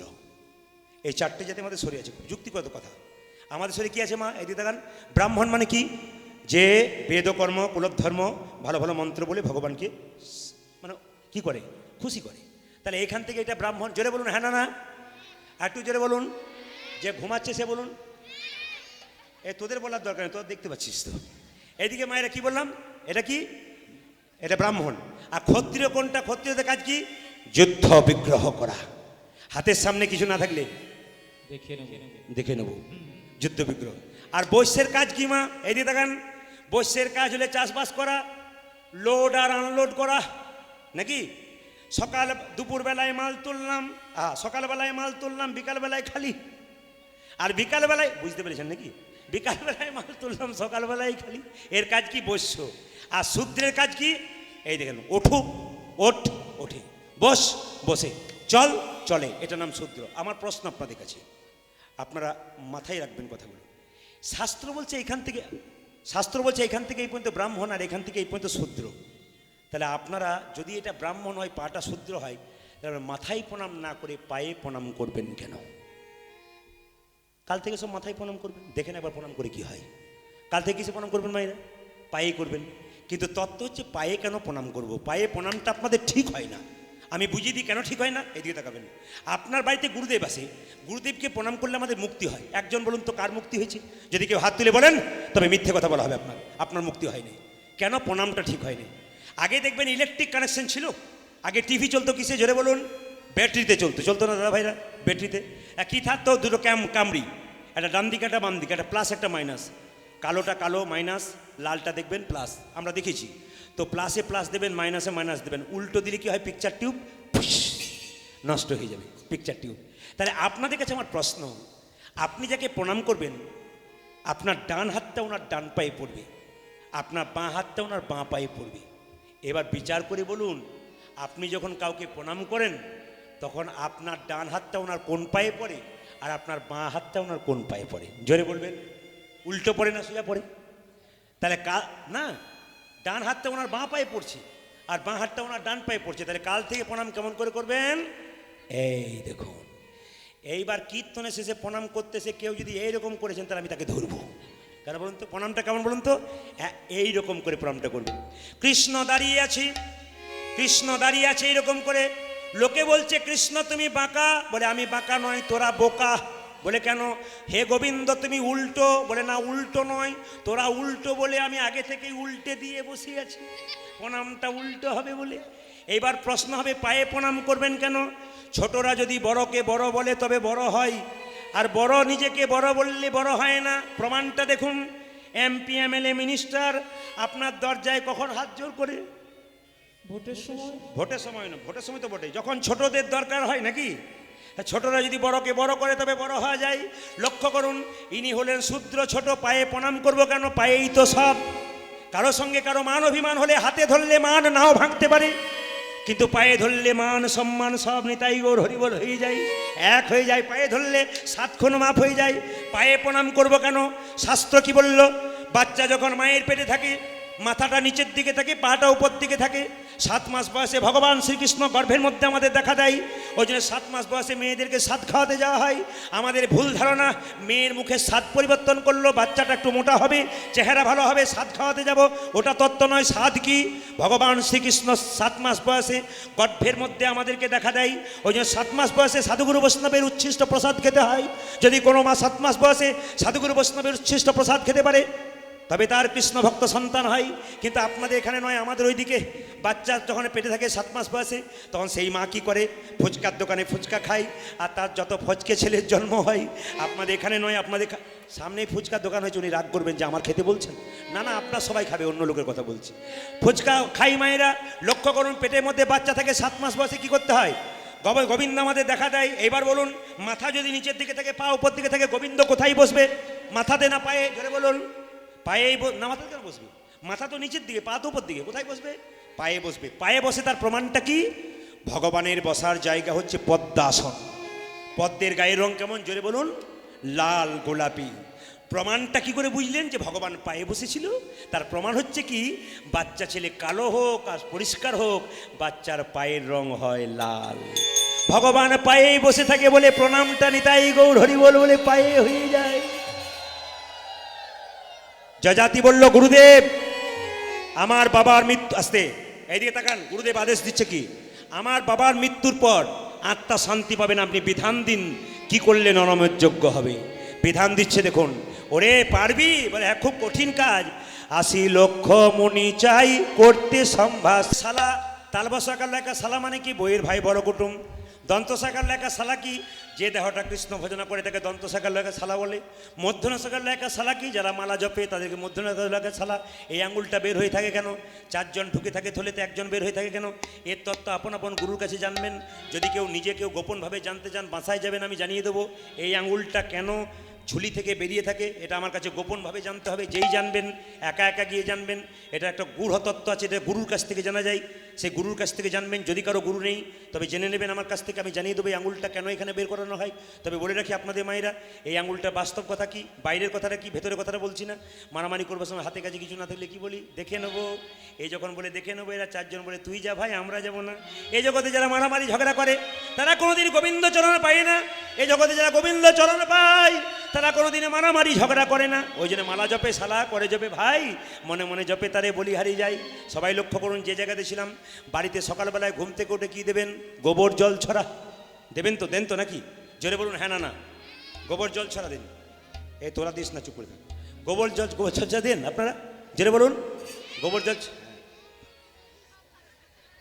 বাচ্চাগুলো ভালো আছে আজকে। আজকে মেয়েরা বসেছে তো ওই জন্য ভালো। কালকে ছেলেরা বসছিল, খোঁজাখুঁজি করছিল। আজ এরা বলছে হ্যাঁ। এইদিকে মায়েরা গোবর জল ছড়া দেন, ঠিক তো? আচ্ছা আস্তে আস্তে। আচ্ছা গোবরটা আপনারা কেন দেন মায়েরা? জোরে বলুন, গোবরটা কেন দেন? গোবরটা কি? বলছে একটা গাভীর শরীরে 33 কোটি দেবদেবী আছে, একজন জায়গা পায়নি, কে? মা লক্ষ্মী। মা লক্ষ্মী কেঁদে কেঁদে গাভীকে বলেছিল, মা তোমার শরীরে সবাই জায়গা পেলো, আমি পেলাম না, আমাকে একটা জায়গা করে দাও। গাভী তখন বলেছিল, আর তো জায়গা ফাঁকা নেই, আমার গোবরটার মধ্যে আছে। স্বয়ং মা লক্ষ্মী গোবরের মধ্যে গেছে। ওই যে সকালবেলায় গোবরের জল ছড়া দিলে তার বাড়িতে কি হয়? মা মা লক্ষ্মীর আসা যাওয়া হয়। সূর্য ওঠার পরে জল ছড়া দেবেন না, সূর্য ওঠার আগে দেবেন। সূর্য ওঠার আগে দিলে কি হয়, পরে দিলে কি হয়? যে আগে দেয় তার বাড়িতে 33 কোটি দেবদেবীর আসা যাওয়া হয়, আর যে পরে দেয় যমরাজা খাতা কলম নিয়ে দাঁড়িয়ে থেকে কজন মেম্বার আছে, কাকে ক নম্বরে নিয়ে যাবে, সিরিয়াল করতে থাকে। এবার আপনার বিচার করুন কি করবেন, যমরাজকে নেবেন না 33 কোটি দেবদেবীকে নেবেন?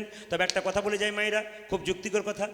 শহরের মেয়েরা অনেকে দেখবেন, আপনাদের এখানে থাকতে পারে, লজ্জা অপরাধ নেবেন না, অনেকে দেখবেন কুকুর নিয়ে ঘোরাঘুরি করে সকালবেলায় ঘুম থেকে উঠে। আর পাড়া গ্রামের মেয়েরা কী করে বলুন তো, গরুর গোবর নিয়ে একটু নাড়াচাড়া করে। আপনার সব যারা শহরে এসেছে তারা কিন্তু দেখবেন পাড়াগ্রাম থেকে শহরে ভিড় করেছে। এদের পাড়াগ্রামের আচার আচরণ আছে, এগুলো আমার জানা আছে। এদিকে তাকাবেন মায়েরা। তো আপনাদেরকে বলে রাখি, মন দিয়ে শোনেন। একজন শহরের মেয়ে কুকুরকে কোলে নিয়ে পাড়াগ্রামে বেড়াতে এসছে। পাড়াগ্রামের মেয়েরা কী করে, সকালবেলায় ঘুম থেকে করে গরু নিয়ে কারবার করে, গাই গরু নিয়ে। সঙ্গে সঙ্গে মেয়েটা বলছে, দিদি তোমরা খালি সকাল থেকে গাই গরু নিয়ে কারবার করো, আর আমি দেখো কেমন টমকে নিয়ে হেঁটে হেঁটে বেড়াচ্ছি। মানে কুকুরটার নাম দিয়েছে টন। সঙ্গে সঙ্গে বলছে, তোমাদের খালি গায়ে আর গরু নিয়ে কারবার, গোবর নিয়ে, ছি এগুলো ভালো লাগে? আমার তো কুকুর নিয়ে ঘুরতে ভালো লাগে। তোমরা কুকুর পছন্দ করো না, খালি গাই পছন্দ করো, কেন পছন্দ করো? সঙ্গে সঙ্গে পাড়াগ্রামের মেয়েটা বলছে, দিদি তোমরা কুকুর নিয়ে ঘোরো আর আমরা গাই গরু নিয়ে কারবার করি। আমরা সকালবেলা যখন চা খাই তখন গায়ের দুধে চা খাই, তোমরা নিশ্চয়ই কুকুরের দুধে চা খাও। ঠিক বলে না? যাইসা কি থাইসা। এই যে নিবেদন আপনাদের সামনে যেমন যেমন করেছে সেরকম ফল পেয়ে গেছে। সবাই মিলে লক্ষ্য করুন, ভগবানকে দেখবার জন্যে, ভগবানকে দেখবার জন্য আমরা ছুটে যাই। ভগবান বললেন, আমায় দেখবার জন্য ছুটছ কেন? ছোট ছোট গাছ তার বড় বড় ফল, বড় বড় গাছ তার ছোট ছোট ফল। কাল বলেছিলাম নাকি? বলিনি, মনে তো থাকে না কোন দিন কি বলছি। আসতে ভগবানকে দেখবার জন্য মন্দিরে যাচ্ছেন। ভগবান বলছে, আমার হাত আছে কিন্তু নড়ে না। জোরে বলবেন হ্যাঁ না না। আমার পা আছে কিন্তু চলে না। আমার কোমর আছে কিন্তু দোলে না। আমার মুখ আছে আমি খাই না। আমার মুখ আছে আমি বলি না। তবে মন্দিরে যাব কেন? মন্দির হলো উপাসনার জায়গা। এখানে যে যত উপাসনা করবে তার তত বাসনা দূর হয়ে যাবে। ভগবান বলল, আমার দিকে তাকিয়ে দেখো না, সৃষ্টির দিকে তাকিয়ে দেখো। ছোট ছোট গাছ তার বড় বড় ফল, আর বড় বড় গাছ তার ছোট ছোট ফল। বাবা এইদিকে শব্দ করিস না, ভালো করছো। ছোট ছোট গাছ তার বড় বড় ফল, আর বড় বড় গাছ তার ছোট। আপনারা বলবেন, একটা কুমড়ো, কুমড়ো চেনেন তো? কুমড়ো ওজন কত? জোরে বলবেন। 5 কেজি, 10 কেজি, 15 কেজি? আচ্ছা বলুন তো, ভগবান বলছে সৃষ্টির দিকে তাকিয়ে দেখো, একটা বট গাছের ফলের ওজন কত? 5 গ্রাম, 7 গ্রাম, 10 গ্রাম। অবাক নয়? এত বড় বট গাছ, যুক্তি আছে, যুক্তি আছে। এত বড় বট গাছ, তার ফলটার ওজন 5 গ্রাম, 10 গ্রাম। আর কুমড়ো ফলটা ওজন কত? 5 কেজি, 10 কেজি। কেন বটের ফলটা ছোট করলো, কুমড়ো ফলটা বড় করলো? ভগবান বলছে, গ্রীষ্মকালের দিনে, গরমকালের দিনে আমার ভক্তরা গুণগান গাইতে গাইতে বট গাছের নিচে বসবে। যদি বটের ফলটা এত বড় দিই, চাপা পড়ার ভয়ে কেউ বসবে না, আমার নামও করবে না। ওই জন্য বটের ফলটা ছোট করে দিলাম। যুক্তিগুলো দেখবেন, সবের যুক্তি আছে। এদিকে এই জন্য একটা রাখাল বালক গরু চড়াতে গিয়ে একদিন বট গাছের উপরে বসে আছে, আর মনে মনে ভাবছে, ভগবানের কোনো বিচার নাই, এত বড় গাছ আর এইটুকু ফল। বলতে বলতে একটা ফল নাকে পড়েছে। মনে মনে ভাবছে, ভাগ্যে ফলটা এত বড় হয়নি, না নাক মুখ চোখ ভেঙে যেত। মনে মনে মনে দেখো, লক্ষ্য করুন। আচ্ছা বাবা, কিছু মনে করবেন না, এখানে নামযজ্ঞ করান অনেকেই আছেন, কীর্তন শুনতে এসছেন, অনেক কমিটি আছেন যারা নামযজ্ঞ করান, অপরাধ নেবেন না। আমাদের বীরভূম, বাঁকুড়া, পুরুলিয়া গেলে আপনারা দেখবেন, আপনাদের হয় কিনা জানি না, আপনাদেরও হয়, কারণ আমি তো প্রত্যেক জায়গায় যাই, প্রত্যেক জেলাতে সময় দিতে পারি না। তো সব জেলাতে যাই, দেখবেন, কিছু মনে করবেন না, দুপুরবেলায় খাওয়ানোর সময় দেখবেন সব জিনিস থাক আর না থাক, একটি জিনিস কমন থাকে। কমিটি যদি কেউ থাকে তাহলে বলতে পারবে, কি বলুন তো? সব সবজি থাকে, কিন্তু কোন কোন কোন সবজিটা কমন থাকে? কুমড়ো। দেখবেন কীর্তনিয়াদের সেবার বেলায় দেখবেন, যদি কেউ আমাদের বাঁকুড়া, পুরুলিয়া, বীরভূম যদি গান করতে যান না, দেখবেন প্রায় সময় কুমড়োটা দেওয়া হয়, তরকারি কুমড়ো দেওয়া হয়। তো কুমড়োটা কেন দেওয়া হয়? কারণটা আছে। একদিন লতা গাছ হয়ে কুমড়ো পড়ে আছে, মহাপ্রভু নাচতে নাচতে চলে যাচ্ছে, তখন মহাপ্রভুকে কুমড়ো গাছটা পায়ে ধরে বলছে, প্রভু সব ফল তোমার সেবায় লাগলো, আমি কেন তোমার সেবায় লাগলো না? সঙ্গে সঙ্গে মহাপ্রভু কেঁদে কেঁদে বলছে, কাঁদিস না কুমড়ো। বলে কি, আমার সেবায় লাগলে হতে কী হবে? যেখানে নামযজ্ঞ হবে সেখানে মূল গায়নদের সেবাতে লেগে যায়, ওই জন্য আমাদের সেবায় লেগে যায়। ওই জন্য দেখুন কত, আমরাও কত চালাক দেখুন। আমরা কীর্তনের শেষে যখন দুপুরবেলাতে খেতে বসি না, খাবার পরেই কিন্তু ঘর থেকে একটা ফোন আসে। কি ফোন আসে? এইদিকে মানে কমিটির দাদারা খাওয়ার পর আমাদের সামনে বসে থাকে, ফোন আসে, হয়েছে আসতে, সেবা হয়েছে, ফোনটা আসছে, সাউন্ড শুনতে পাচ্ছে, হ্যাঁ হয়েছে। কি কি হয়েছে? ও পাশ থেকে বলে, বললাম এই হলো সেই হলো ওই হলো। তখন ওপাশ থেকে বলে উনি আছেন। কি আছেন বলুন তো? আমাদেরও সেরকম বলে দেওয়া আছে, অত সোজা নয়।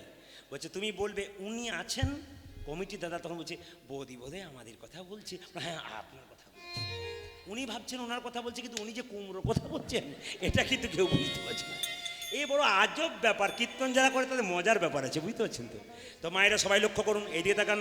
ছোট ছোট গাছ তার বড় বড় ফল, আরে বড় বড় গাছ তার ছোট ছোট ফল। আবার দেখুন তত্ত্ব দেখুন, ছোট্ট জোনাকি পোকা দেখতে তারে কালো, বলো দেখি তার পেছনে কে দিয়েছে আলো। প্রজাপতি কত জাতি কত জাতের ফুল, বলতে পারো এত সুন্দর সৃষ্টির কি বা মূল। তাকিয়ে দেখুন ভগবান সৃষ্টি করেছে। একটা তত্ত্ব দেখুন, বলছে ডাক্তার বলছে কান খারাপ হয়ে গেলে ইয়ারফোন দিয়ে দিই, চোখ খারাপ হয়ে গেলে চশমা দিয়ে দিই, হার্টের ভাল্ব নষ্ট হয়ে গেলে ভাল্ব দিয়ে দিই, দাঁত ভেঙে গেলে দাঁত দিয়ে দিই। সেই ডাক্তারকে প্রশ্ন করবেন, বৈষ্ণব বলছে ডাক্তারকে বলো তো ডাক্তার, বলো তো বিজ্ঞান, হার্টের ভাল্ব নষ্ট হলে হার্ট দিয়ে দাও, ভাল্ব দিয়ে দাও, কান খারাপ হয়ে গেলে ইয়ারফোন দিয়ে দাও, চোখ খারাপ হলে চশমা দাও, কোনো মানুষের চরিত্র খারাপ হলে কোনো ওষুধ ইঞ্জেকশন তোমার কাছে আছে নাকি? বিজ্ঞান বলল আমার কাছে নাই। বৈষ্ণবকে বলল তাহলে কি তোমার কাছে আছে? বৈষ্ণব বলছে হ্যাঁ আমার কাছেই আছে। বলে কোথায় আছে? নটি বিনোদিনী দেখো বেশ্যাবৃত্তি ছিল রামকৃষ্ণের পর শেষে, একদিন বৈষ্ণবী হইল। তাহলে আমাদের বৈষ্ণবের জগতে আছে, আস্তে আস্তে বৈষ্ণবের জগতে আছে। বিজ্ঞান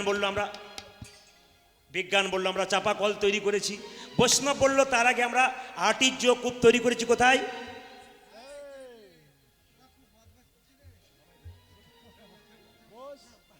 বাড়ি কোথায় যাবে?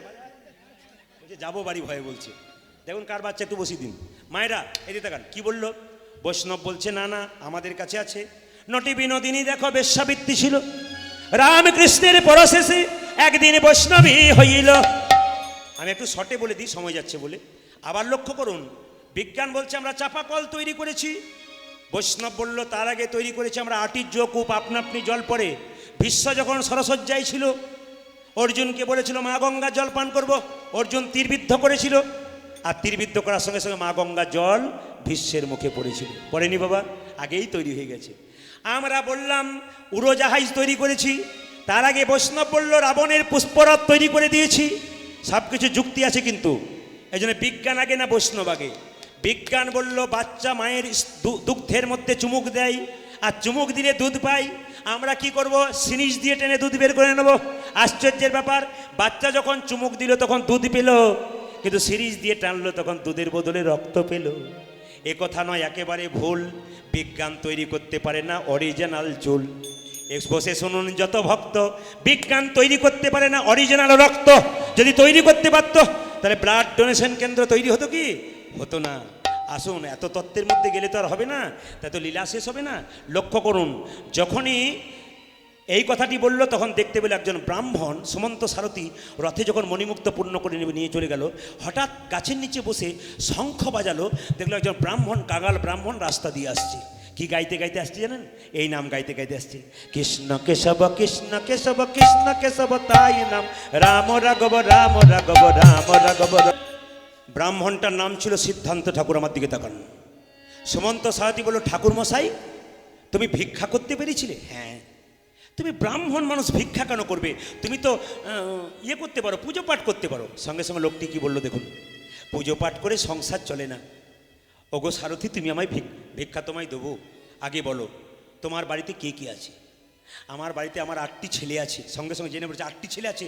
দপ করে জেলে উঠলো মনের মধ্যে আসা, তাহলে অষ্টম গর্ভের সন্তান আসে। আচ্ছা আচ্ছা আচ্ছা ব্রাহ্মণ, আমি বলছিলাম কি তুমি এত ব্যাকুল কেন? কি জন্য আমাকে বলছো ভিক্ষা দাও?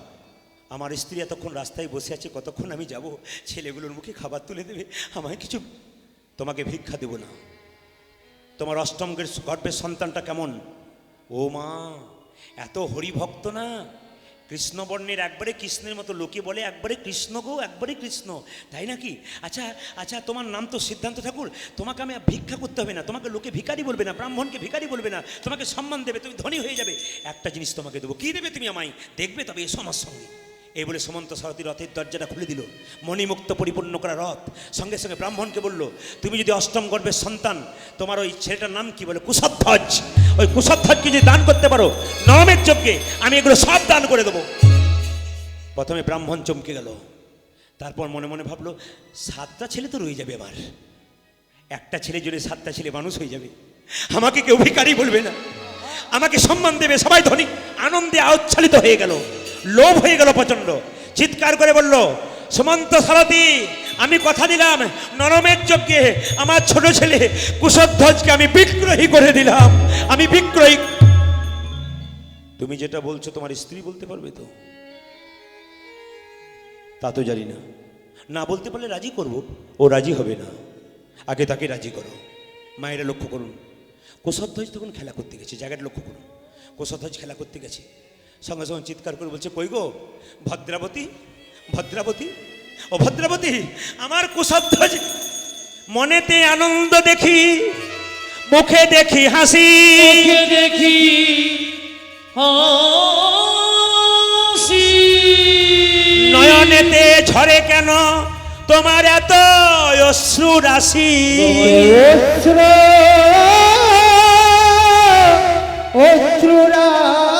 মায়েরা, অন্যদিন ছেলেগুলোর কথা শুনলে তোমার মনে বিরক্ত হয়ে যায়, ভিক্ষা করে করে মানুষ করছো বলে, আজকে তুমি কুশধ্বজকে খুঁজছো কেন? মায়েরা, এখানে মা আর বাবার মধ্যে তফাৎ।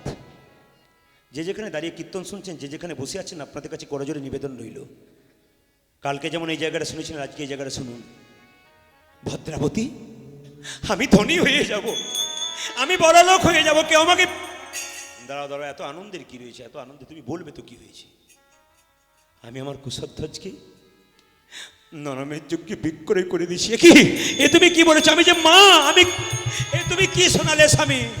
তুমি মমতা ত্যাগ করে কঠিন হয়ে তুমি নিজের হৃদয় রতনকে বিক্রি করে দিলে, তুমি বন্দি করে রাখবো তোমায়, তবু আমার সন্তানকে চাই, কুশধ্বজকে আমি বিক্রয় করে দেবো। চিৎকার করে মাকে কি করলো জানেন?